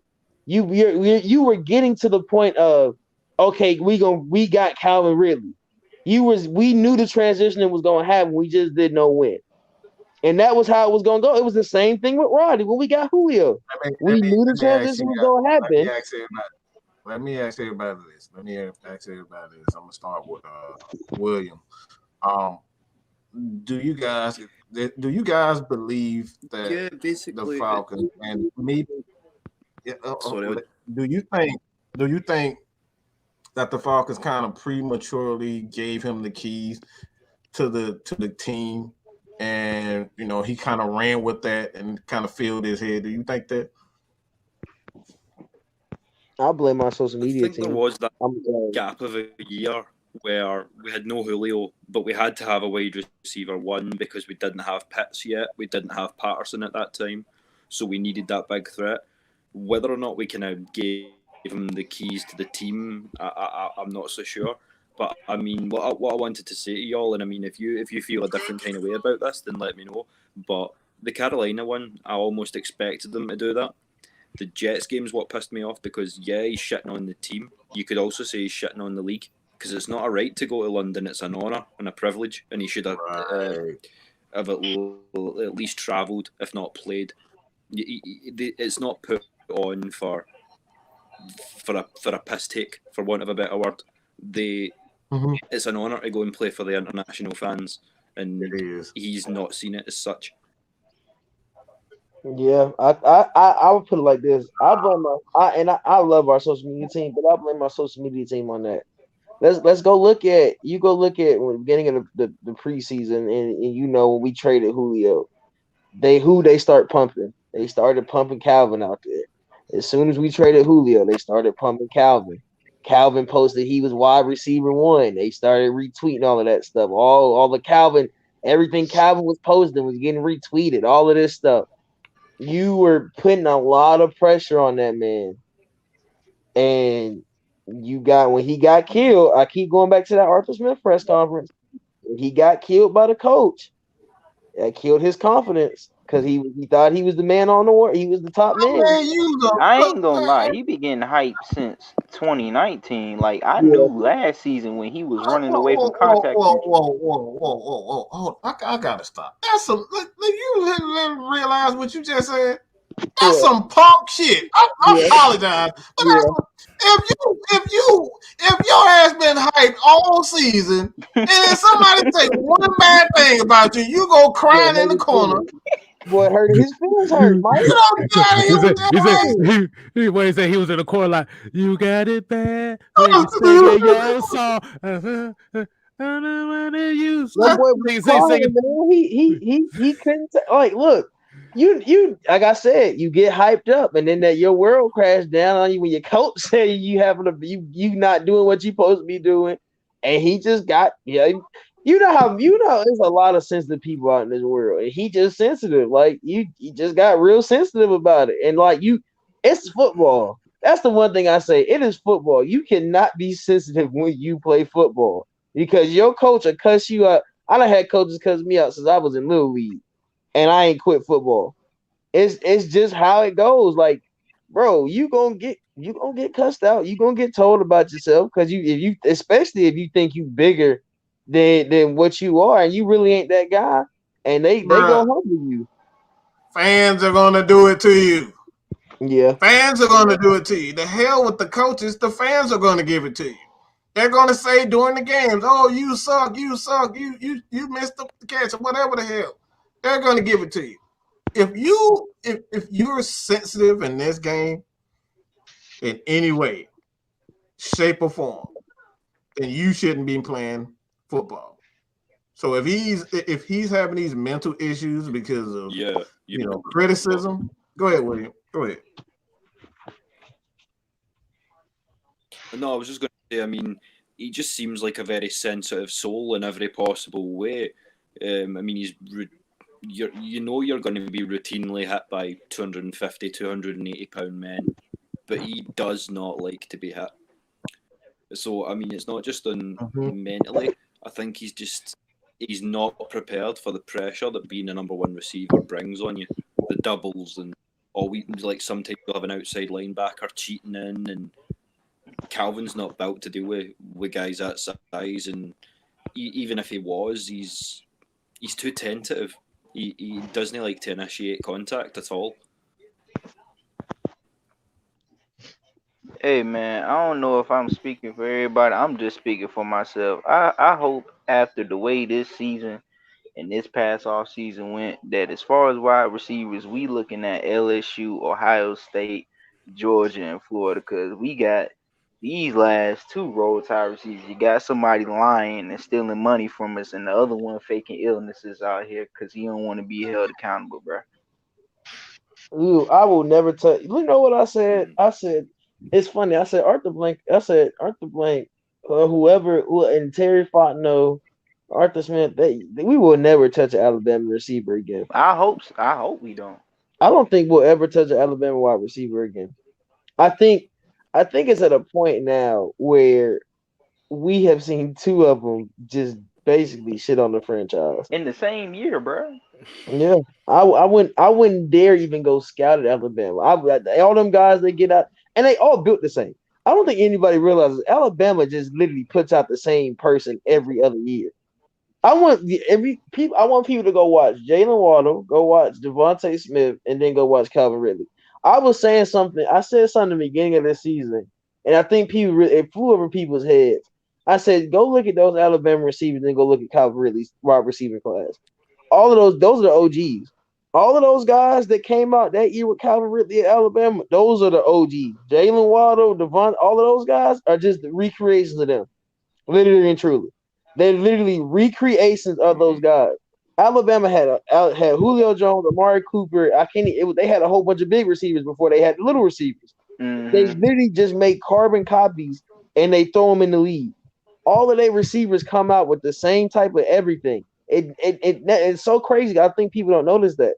They make carbon copies. Next year, look, running backs. All they running backs big. All they running backs fast. All they running backs look, Derrick Henry was the biggest one. But look, Mark Henry was big when he was in college. Mark Henry. Don't you say nothing. Don't you say nothing. I meant Mark Ingram. Somebody gonna get their ass kicked. Mike Ingram, like all these. I said, don't you say nothing. The Hall of Pain. He ain't never been in. This is the comment that made me laugh because he ain't never been to Oklahoma drill, bro. He ain't gotten hit before. Wow. He ain't never been to Oklahoma drill. But I tell you what, when he got hit in that Miami game, he felt it. Oh yeah, he got killed that game. You know them guys that stand in the back, the coach got to call out when it's Oklahoma time. That was Calvin Ridley. He was the one standing behind the lineman, so he couldn't get called out. I tell you what though, my only thing is I hope we can trade him as fast as possible to get a first round pick. Because remember, when Julio came out publicly on Undisputed, that basically shot our chances down to getting the first round pick. The highest we could get is a second. So I hope that him, you know what I'm saying, faking to get out. I hope that news don't get out before we trade him. Let me explain something to you, ATM. It ain't about Julio getting the first round pick because, quite frankly, at his age, he really wasn't worthy of a first round pick. And the only reason why we really didn't get the first is because we traded away his contract. Like they literally took his contract. I mean, if you give me a second and you take on that badass contract and I ain't got to pay him and I ain't got to pay his salary and whatnot, by all means, I will take that second. Oh no, I'm happy with it. I'm just saying I hope the truth, I hope him wanting out doesn't come out before we trade him. That'll hurt us. But what we can get in return. I'm pretty sure it will. Mm-hmm. Yeah, I think you can't really think. I hope we don't. I hope they don't take trade value away. If it comes out he was lying about it or not. But right. I don't think it will because he's so young. He's still young, bro. He's like 26, 27. He's not old. He's still fast. He still can move. Somebody will 28. He's 20. Oh yeah, he came out of college old. Yeah, but he'll get somebody will give him a first. He'll get somebody give you a first for him. Somebody gonna want Calvin Ridley. It's gonna be a team. I feel like it's gonna be like it's the Eagles got 3 first round picks. They don't. I don't think they'll give up one of the 3 first rounders for him. I can bet you that. I'm telling you, it's gonna be a team that wants like a wide receiver. Like they want like a wide receiver too, like slot guy. It's gonna be trade a team him to like Detroit. Jesus, that'd be horrible. I feel bad to send him to Detroit. Oh my god. Trade him to Detroit. We're gonna have Jared Goff throwing him the ball. He gonna be mad. You heard what K Styles said about Julio. Fuck it, trade him to Jacksonville. Exactly. Trade it to the Jets. We were speaking a lot about. Shoot. Hey, look. Hold on. Go ahead. Let him go. Go ahead, William. Yeah, in terms of what we were saying about the diva thing earlier, he almost acts like he's got a sense of entitlement. Like the DB will put hands on him within the first 5 yards. and he'll instantly look at Matt or he'll look at the ref. I'm like, what, did they not play those rules at Bama? First 5 yards, yes, he can put his hands on you, but guess what? You can put your hands on him too. Right. funny. I've noticed that he's been doing that a lot. I noticed that he did that a lot. If you just touch him the wrong way, he'll turn at the ref and like he's not big enough. He's not big enough, bro. He's just not. He's big enough. That's not true at all. That's not true at all. That's not true at all. I've seen guys smaller than Calvin Ridley. Well, he's not big. I'll put it like this. He's not big. He ain't got it. I'll put it like that. He ain't got it right here. He ain't got it right there. He don't have it in his heart. And I forgot about Matt Ryan basically leaking out his hand during that Panthers game. That would make it even worse. This man out here bleeding, giving everything he got, and you on it. I mean, head was bloodshot. I remember that his whole. I forgot all about that, bro. Yeah, that's the game he got stepped on. Yeah, because so let's get to some questions. Everybody, it's gonna we're gonna wind it down real shortly, but we're gonna get into some Q&A. So if you guys got any question that you feel like you want to talk about as far as like the draft, free agency, or just anything that you concerned about throughout the NFL industry. I seen Alex make a point there, Alex Edwards. He said, well, he is big enough. I mean, compare Ridley to a Jalen Waddle. Now, Ridley would be about 3 inches taller, maybe 20 pounds heavier. But have you ever seen Jalen Waddle shirk from contact going across the middle for being a smaller receiver? Nope. Not once.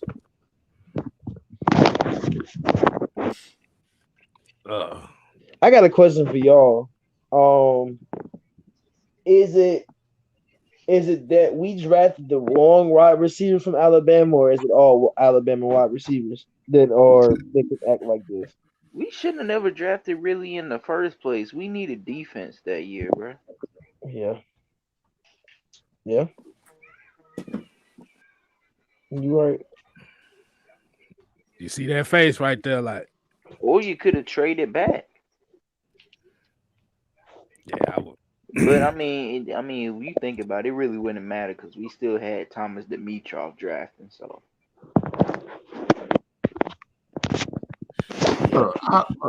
all that's I don't want to get into what could have, should have. At the end of the day, we have them, right. And we need to make do for what it is. All right, decisions can be, looking back on things that is pointless at the end of the day. We have Calvin Ridley. What can we do to improve this team with or without him? I think that should be the focus. And all right, let me I see a question here. What you got? Horace Miller.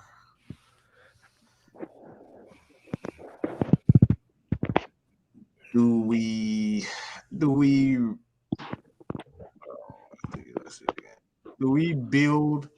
on the offensive line or defense?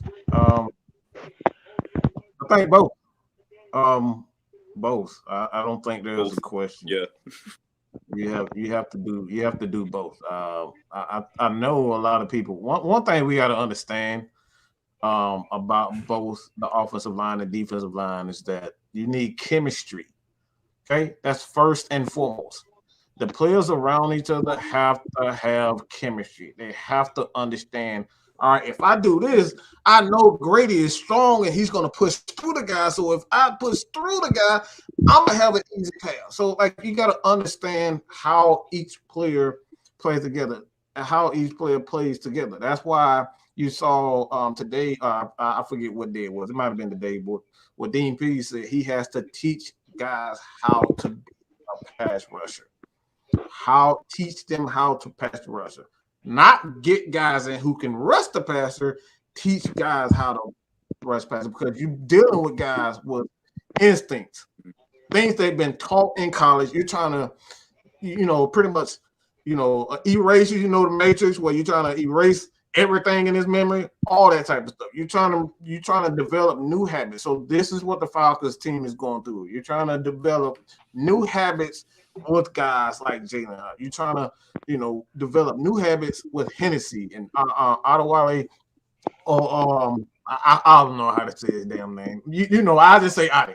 A lot of these guys, a lot of these guys, they've been taught certain ways. When they get in the NFL, you have to pretty much start over.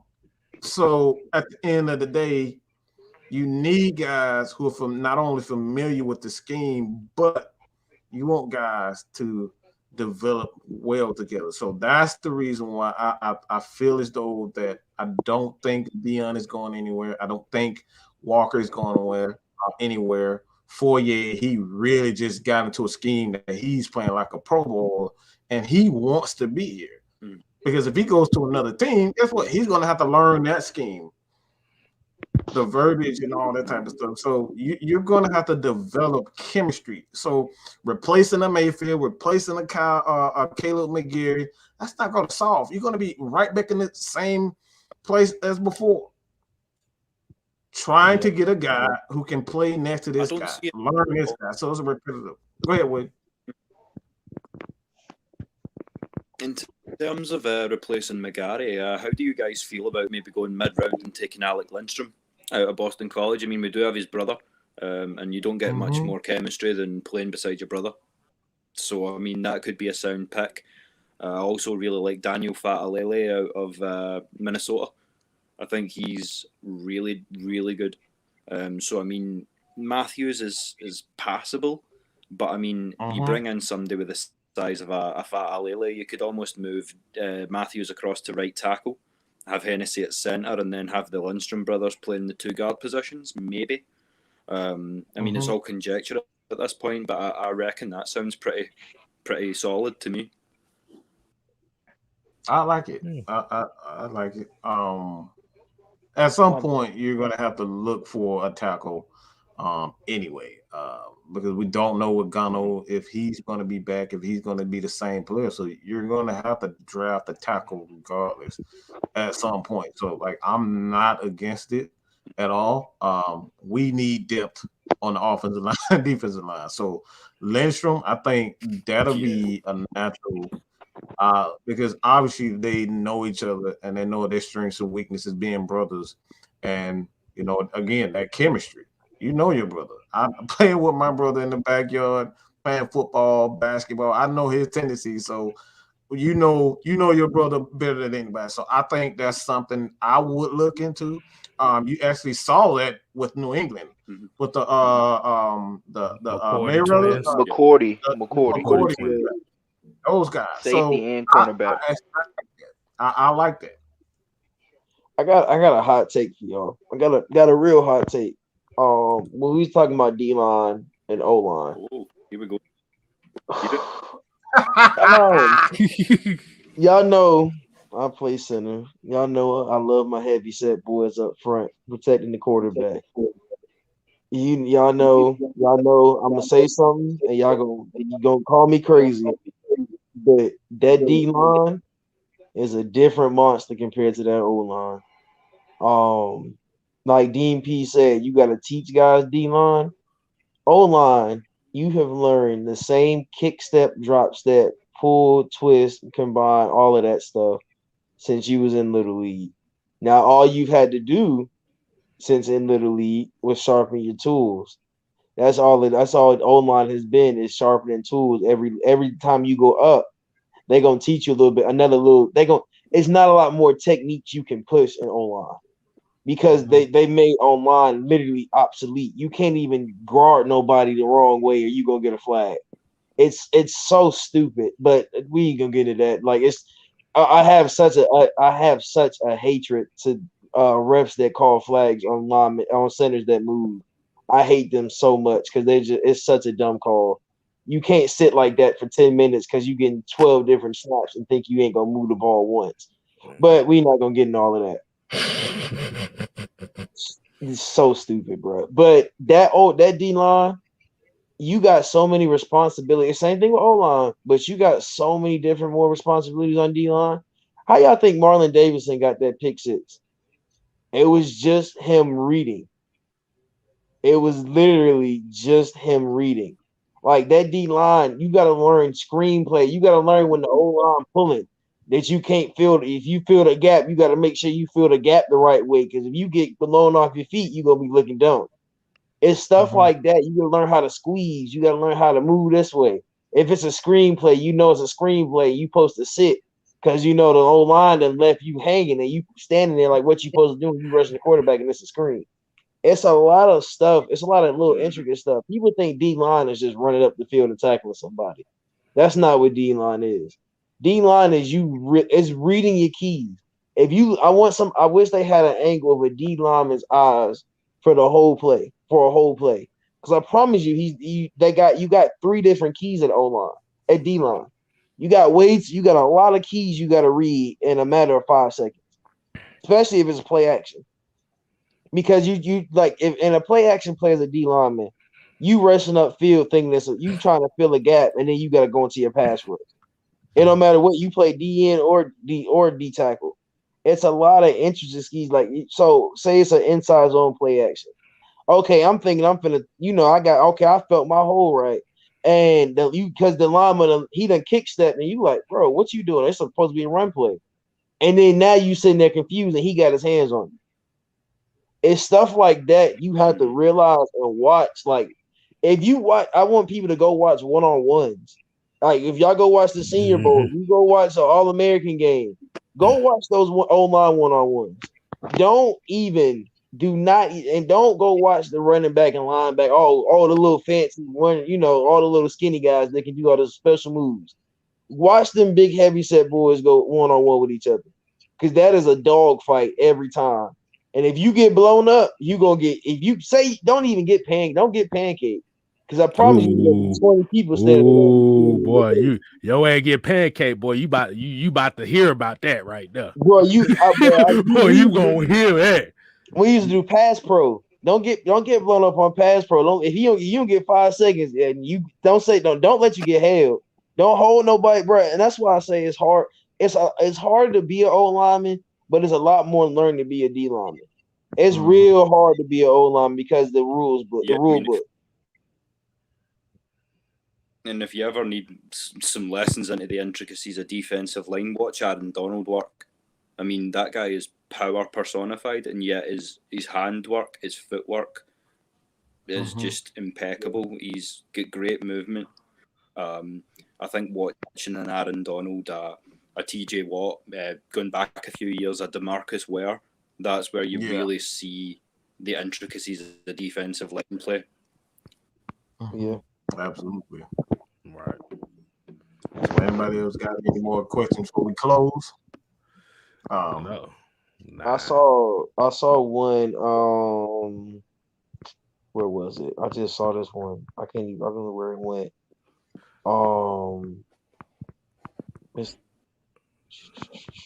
It's above this one. Well, the Calais Campbell question. I think somebody asked something about the draft. I think he was asking like the wide receiver we should take. We're not gonna take a wide receiver round 1. I don't think. Don't. We don't know that. We don't know that. I said I don't think. Look, Mike. I said I don't think. No. You said no. We're not going.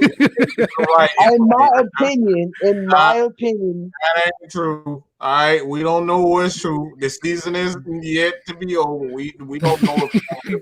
I got a question. What do you want? What do you want us to draft? I don't want. It's not about me. I'm talking about looking at the team, because if Calvin really comes back, then no, we possibly can't. But if he isn't there, there's no way we can. Mike. There's no. We don't know that. That's what I'm saying. We don't know. They could very well work things out. We have no idea. All right, we're giving our personal opinions on things. So this is what we do. We cover all bases around here. We cover all bases. This is about getting things the proper way. Because if we sit up here and say, all right, there's definitely no way we're getting wide receiver, and then here we go. They trade down, they pick up a few picks, and then use those picks to come back into the draft. It's like we've seen this before in the NFL. We've seen this. We've seen New England do it. We did it with Caleb McGarry. Yep. Nobody saw that. Nobody saw us trading back into the first round and getting Caleb McGarry. So those are the reasons why I say that. So don't. I just like to give everybody every aspect, not just one. Yeah, I get what you're I saying. say he gone. I say he gone too. I say he gone too, but we gonna cover all bases so the fans, so everybody know what to expect. I did not see us drafting Caleb Garrett. I sure as hell didn't see us drafting AJ Terrell with the 16, 17 pick, 16 pick. I saw that, but I ain't see the McGarry. Like, you traded back. I didn't expect us to go McGarry or with Lindstrom that year. I didn't even. First off, I was really deep in the draft. I was like, "You drafted lineman? What? Whoa! I was confused. Hey, I'm about to say Demetrius tried to address the offensive line, and it was too late. Yeah, ATM. If you asking who would I like to see, I would. I only had two people I really like. Okay. I know Vlad loves DeMarvin Leal, but I really like Ajabo. Let me ask this. Let me interrupt because I want to. We're gonna get on the 2 hours, but we're gonna get everybody's the draft. All right, we're gonna say NFL draft. Who and what are you doing in the first round?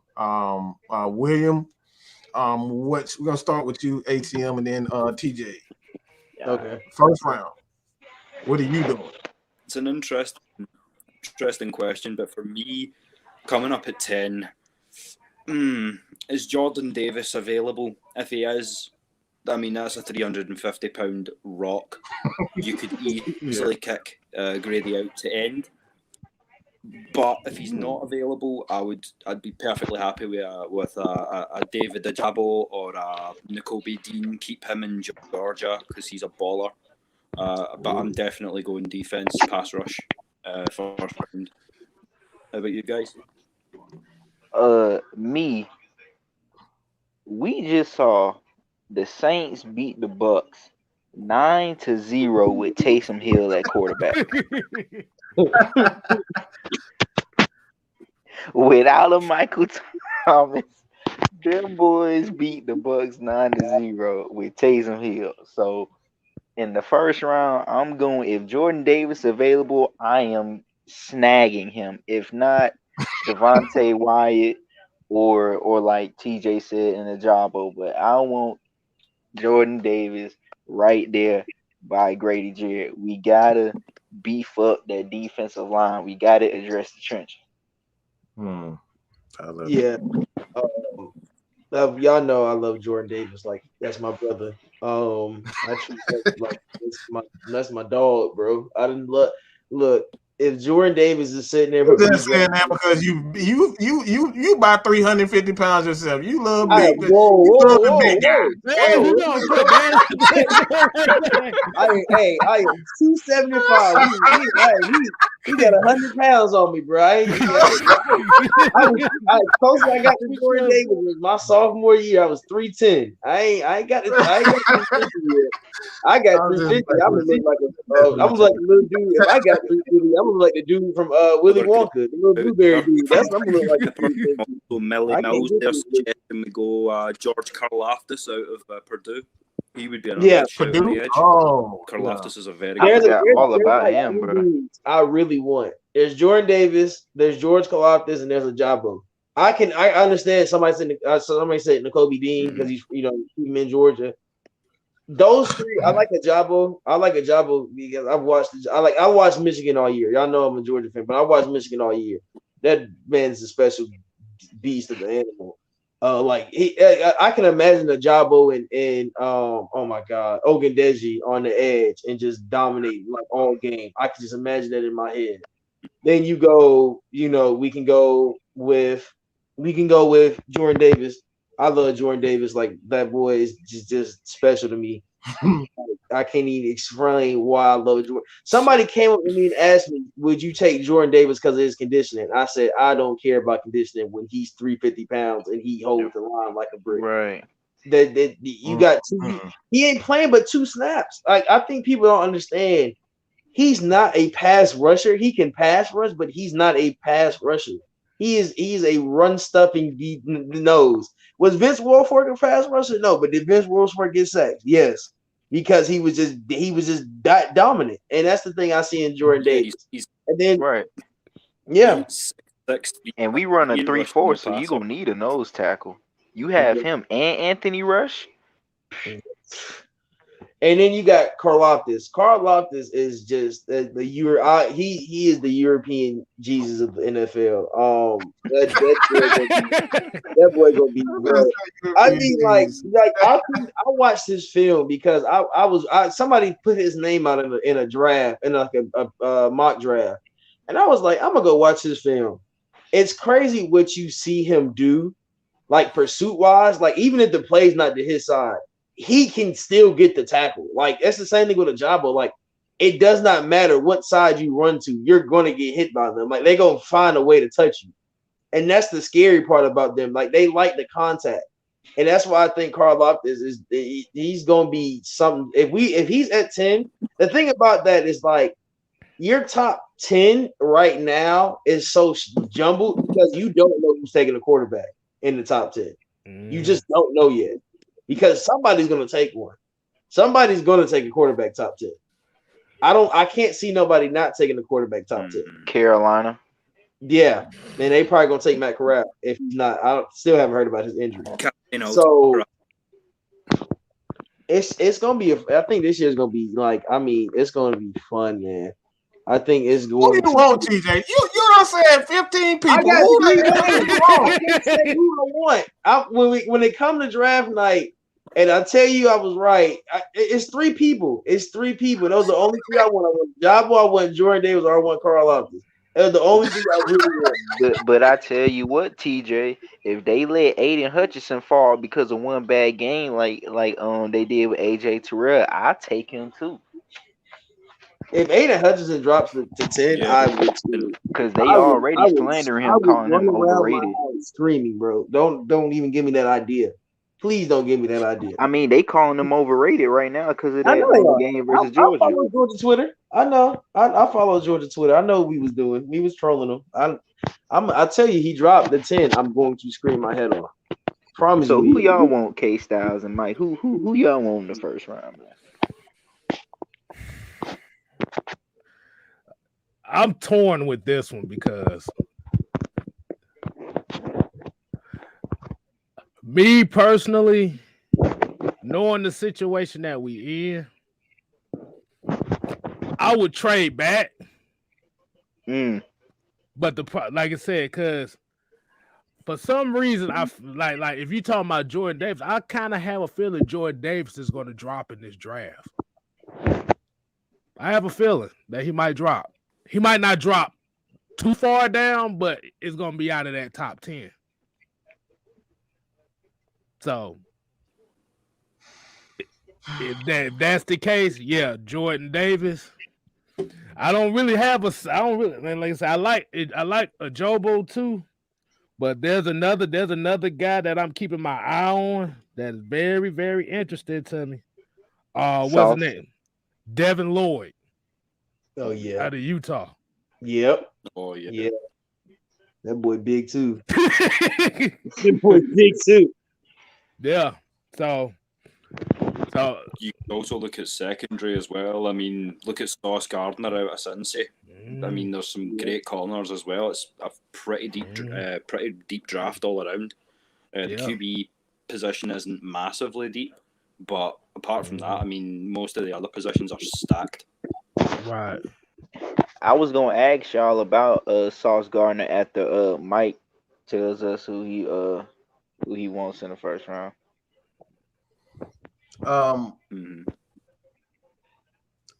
Like K Styles, I'm trading back because I feel as though in this draft you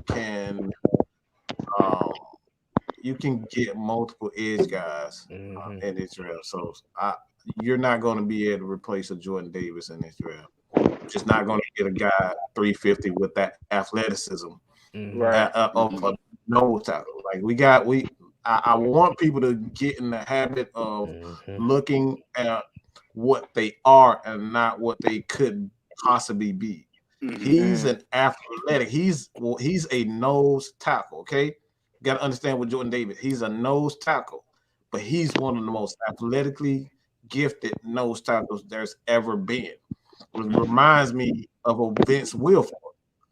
He was massive, but he was a massive. Like he's one of those guys that was big, but they was athletically gifted. Kevin Williams, another guy. Those Williams boys in Minnesota. You know, they big, but they were athletic. So I can't. If you want to get the most out of his defense, I think you have to get a guy like Jordan Davis that's going to protect the linebackers, keep Debo clean, keep Oye clean, keep Walker clean, and let Grady Jarrett just do what he does best, and that's get in the backfield and get after the passer. That's what you need. You need a guy that's going to be an asset and going to, you know. Mucho's said as well, another example that perfectly exemplifies what you've just said there. Calais Campbell, that is a giant human being, but he can move that. He can move that bulk. Isn't he a free agent in the offseason? Who? Calais Campbell? He is. We could do worse than bringing him in, to be honest. I think he's still got a little bit left in the tank. I don't think he's done just yet. I think so. I think he's getting older, but I think people are taking his age for granted. I mean, they do a lot to a lot of players. Like these guys get older and they're like, oh, they ain't got nothing left. Right. And let's go look at Vick Beasley's 16 sack year. I know we ain't go we people don't like Vick, but let's go look at who we saw. I'd rather have him than Kung Fu Panda and Steven Means. Oh, somebody need to make that a meme. I'm gonna make that tonight. That's gonna be on my Twitter tonight. It's gonna be a picture of Kung Fu Panda and Dante Fowler. Shit, you ain't gotta do that. All you gotta do is just find a picture of Dante Fowler. He already in position, in Kung Fu Panda position every time he pass rush. Man, Trey. The tackles are grasshopper. He does. He's always, every time he's there for a tackle, he's like you said, he's always jumping. It like I'd have no idea why he jumps. It's like, bro, what is wrong with you? It's like he, you know what's funny? It's like his cleats don't stick. Like he ain't got no grip on his cleats, and like he just slip and like jump in the air, like regain his balance or something. Like he gonna, you know what's gonna be funny? One day he gonna jump. One day it's gonna be an old lineman to just throw him on the ground. It's gonna be one day he's just gonna get body slammed, and and it's gonna be legal. It's so funny because like it's so ugly in the trenches. You can get beat up all game. Like I done got punched in my rib cage all game, and the ref ain't say nothing to me. I done told the ref I'm getting punched in my rib cage. He just laugh about it. Like it's stuff like that. Like bro, like. It's so ugly. He gonna get slammed with somebody gonna grab him in the air. Nobody's grabbed him in the air yet. They just ain't ready to see him jump. Somebody go watch him jump one day. They gonna slam him, and I'm gonna just sit there and laugh. If they're wearing a cup, say yes. They all do, because they are gonna test that theory. So just tell them you're wearing one. Right. Save yourself a whole lot of trouble. Poe, I forgot, but Poe was a dominant. But Poe was so good, bro. Like he got too big. I think Poe just couldn't maintain his weight. That's another thing about big guys. Like that's why people talk about Jordan Davis conditioning. Y'all don't. I think people don't. If y'all don't know the story, Jordan Davis came to college at like 375 and had to lose weight to make the team. Kirby made him that weight. 375. He was ginormous, bro. That motherfucker was on the Leonard Davis side of the game with that. Good Lord. I think it was like something. I gotta find the exact weight, but I remember the story. They told his story during one of the games. He was so big that Kirby said, when you get to Georgia, if you don't lose so many weights, you ain't gonna be able to stay here. Like it was something to that degree. Wow. I know we're about to close, so I got one more question. 30 pounds because he's looking great and evidently he's playing great. Because I mean that he doesn't move like a 350-pound man. No. So the last question I had is, since people are, talking about there's so much defensive talent in this draft. Now, this is just hypothetically. Would you be opposed to us drafting Sauce Gardner?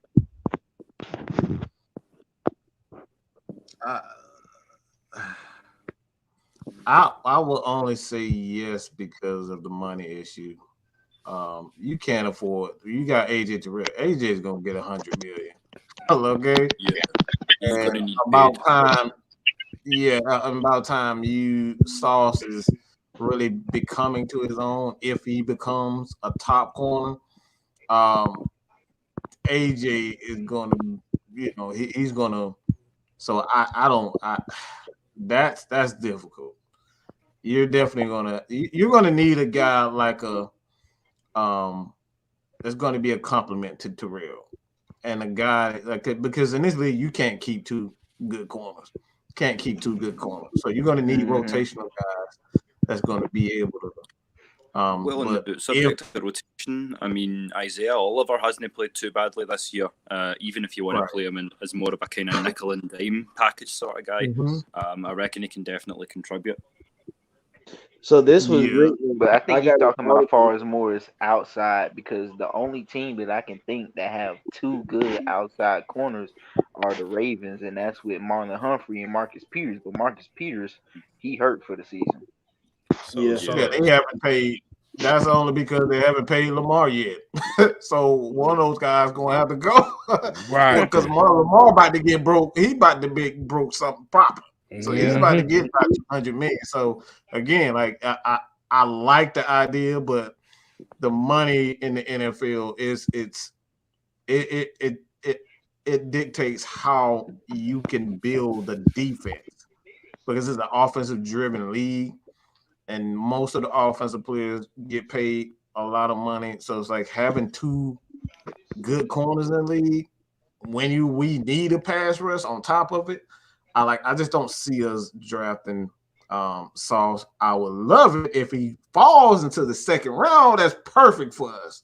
Then you go after him. But Sauce is good. He's a first rounder. That dude is a first rounder. Yeah, he going. It's funny they have him ranked number 5 though. Like that's the wild thing about it. Like he's ranked. Mike done told y'all about them PFF grades. Yeah, that's the thing.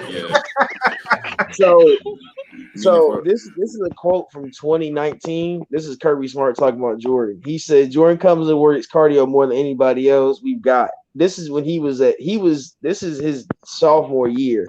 This is when they say he was because they were saying he was struggling with his weight. I mean, he had a back. He got hurt when he played in the Sugar Bowl, but he hurt his back before the Sugar Bowl. But he was struggling with his weight his whole career, basically. So, like when you think about it, you're big, you gain weight faster. Like if you big and if you still can work out, but he gains a lot more muscle now. I think a lot of his mass now is muscle, and that's the scary part about it. So like basically, he was Zion Williamson. Yeah, like Zion, like how Zion is just fat now. Like he ain't Zion ate it. He's about to eat his way out the league. This man just got. Another good point here from Millie Mills. He's suggesting that we pay our AJ up with his former teammate and Andrew Booth Jr. That would be pretty fire. That would be. I like that too. And that's the thing about it. Like it's this draft class is so deep defensively that you're really not gonna miss. We got 2 second-round picks and 1 first. Really and truly, if we go defense 3 players and we draft and this what we saw last year, like that draft class last year, all those guys have performed at least once or twice this year. And we know Kyle Pitts is always gonna perform, but like even the later round picks have performed to a point where we're like, okay, those guys are solid. So imagine what'll happen if we go in this draft with another good draft class, right? With money. That's how I put it. With the 3 first, the 3 picks in the early rounds, I would probably, if it was me, I did a mock draft recently. I mean, I took Jordan Davis round 1, Nakobe Dean with my first pick in round 2, and then Daniel Fatalele. I think we really need to bolster that offensive line, but we definitely need to get some more bodies that can ball on that defense. Foye is great, Terrell's great. We've got a few players that could be something with a little bit of work, but defense is where we need to make the biggest adjustments, I think, and then maybe look at a tackle before it gets too late. Yeah, you're right at that point because we don't know how long Jake got. We really don't. Exactly. So you got to go. You want to at least have a guy that knows the system. If Jake, it might be 2 years, and Jake, I pray to God it don't happen, but Jake might just have a major injury one time, and you ain't got nobody to back him up. Like they don't know the system. You got to go sign a free agent. So you want a guy in your system that learn. It's the same. Let's think about college football, high school football. You get freshmen in, you get these young guys in. What do you do at high school? When you a freshman, you play JV, but you still learn the same offense as the varsity team.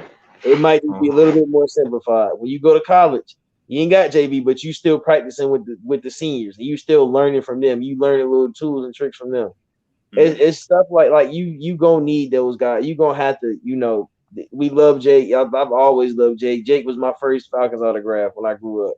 He's even when I went my first time going to Flowery Branch, Jake Matthews was my first autograph. So I always loved Jake for that. So you gotta get him. You gotta think about what is going to be for Jake. And I hate to say it like that, but it's slowly going to be a time where he's going to wind down and not want to play no more. Look at his family. Look how fast Clay retired. I didn't think Clay was going to retire when he retired. He retired already? It's a bloodline with them, bro. Like and you know that you want to protect your body as long as you can. And he's played for a while now, and it's like, okay, Jake, what you want to do. So it's sad. It's sad when you draft players and like Roddy White. When we drafted Julio, we kind of sort of knew Roddy was slowly winding down, even though he stayed on longer than we thought, but like slowly winding down to get another receiver and to be wide receiver number one. So it's like, when this transition is going to happen, and we draft a tackle this year. We know Jake. I just want to learn. I just want these guys to learn. These young guys got to have veterans to learn from, and they got to be good veterans. And that's you get a tackle now to learn from Jake Matthews. You gonna have a solid tackle when he finally starts.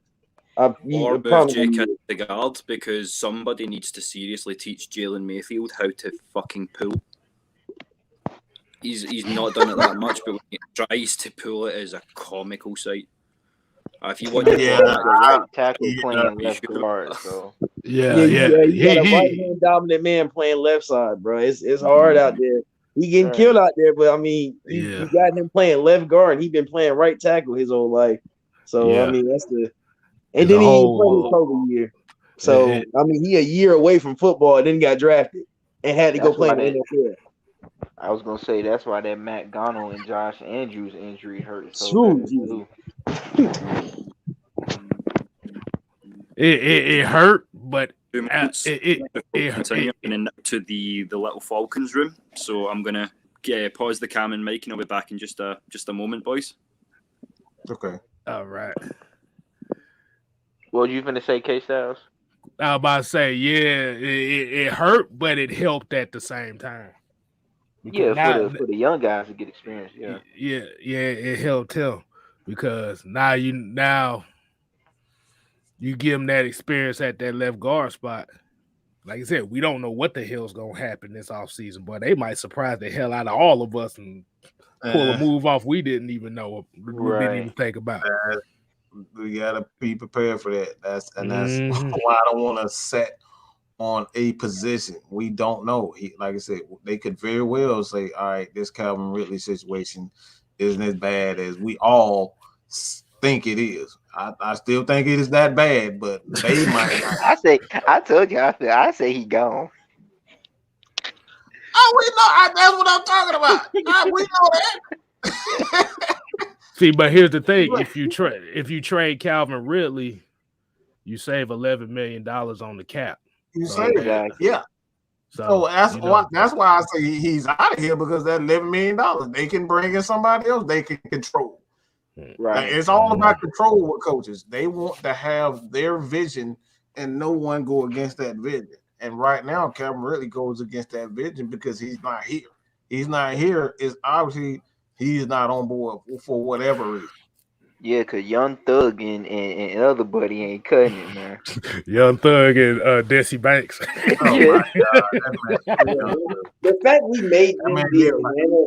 Who thought like, okay, yeah, let's get those two guys to be our faces of Atlanta for when we do media stuff. I'm like, bro, y'all could have chose somebody a lot better than them two. Oh my God. I told you they look like entertainers. That's why. You could have Boy, chose you should have heard Mike during that New England game in the space. Boy, he was cussing them receivers out. He said, "This is I already know. Look, I already know. You gotta tell me twice. Oh my God. We had these conversations all the time, bro. Like, bro, like I already know exactly what he said. I already know the exact tone he used. Boy, that man almost left the space when them receivers ran into each other. Boy, you should have seen my face. But you better be glad I wasn't in the space because my face when I saw that, I just dropped us. It was like that meme like, really, nigga. Y'all gonna run into each other. This is what we doing. Oh my God. Hey man, let's get the last thoughts, man. Anybody want to go first? You want to go first, ATM? No, I'll let you have. I'll go first.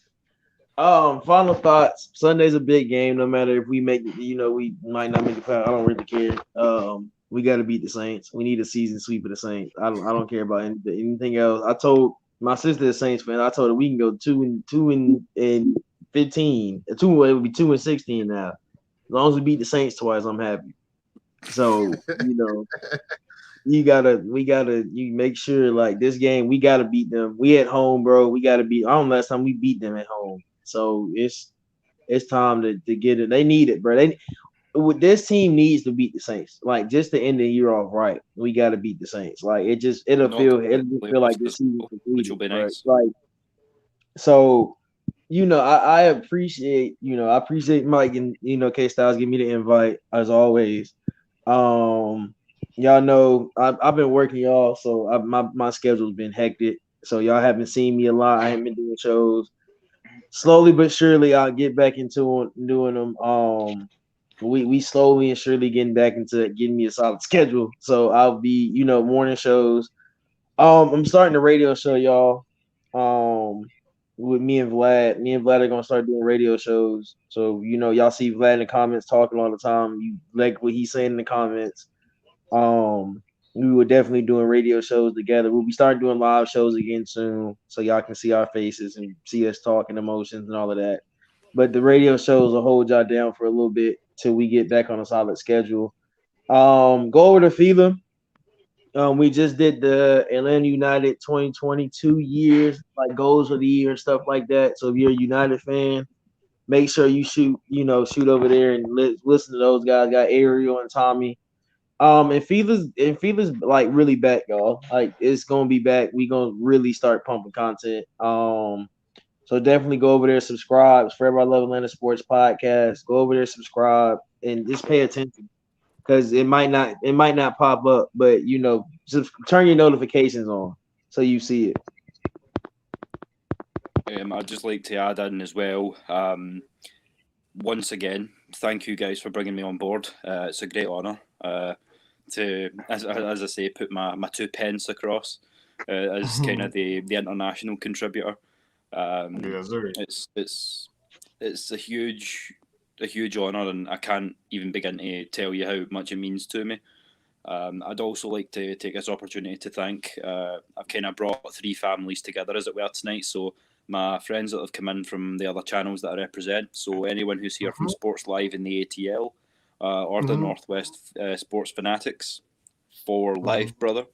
Thank you very much for coming out, for supporting us. Thank you. We appreciate you, bro. Definitely appreciate it. ATM? Well, I just want to thank you, Mike and K Styles, for allowing me to jump on the show with y'all again. It was nice to talk football with you, Mr. William Waddle. And for those in the comment section that are unaware, make sure you keep Miss Maggie T in your thoughts and prayers, and make sure y'all subscribe to Six Man K Styles, right? Yeah. How many what we on the road to? We on the road to 600. Well, we on the road to 1,000. We gonna get 1,000 this year, Dan. Okay. We getting 1,000 this year. But I'm about 442 away from that right now. We'll Okay, so your boy up when you get 441. I want the rubber being that 1,000th sub. Oh Lord. 441.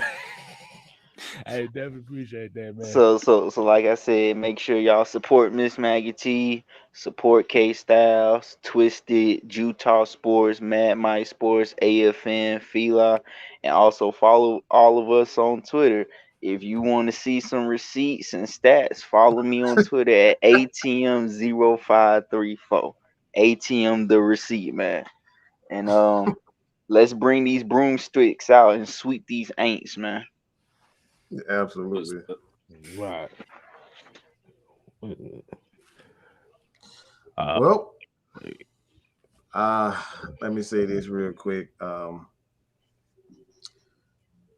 Again, I want to say this.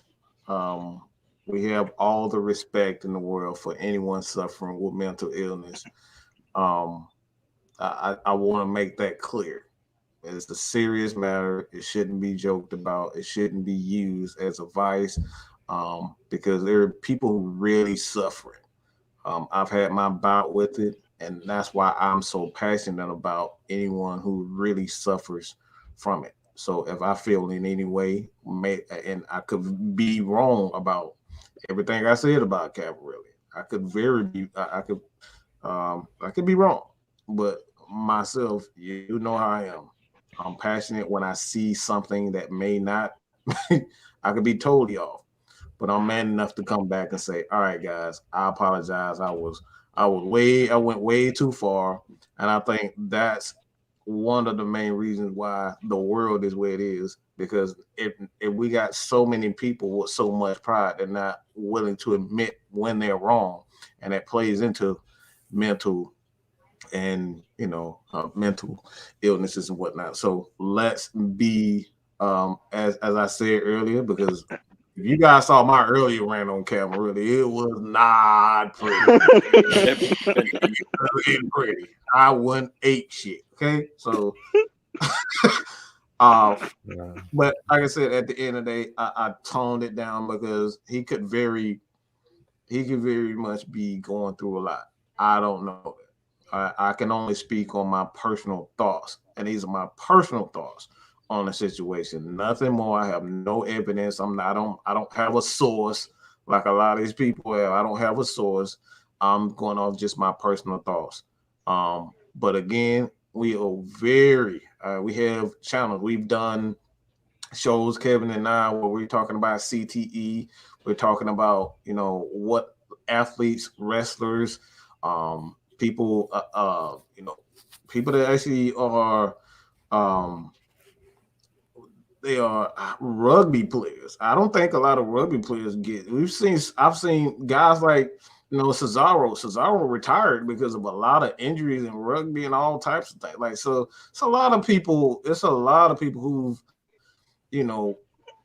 these full contact sports, like, they suffer. So let's, of course, be respectful. Everybody has their opinion, but when you are wrong, let's be man enough. Let's be woman enough and admit when we're wrong. So that's my last thoughts. Let's be adults, admit when we're wrong. When we did something wrong, be man enough to admit that you did. You said that you've done something wrong. That's what I got to say. We do finish up on the extension of what you were saying about mental health.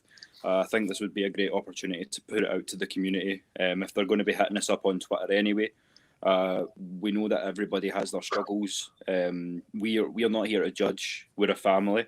So if you do need the help of anybody from the team, then by all means hit us up. We're here to help as much as we can. It's all love. It's no judgment.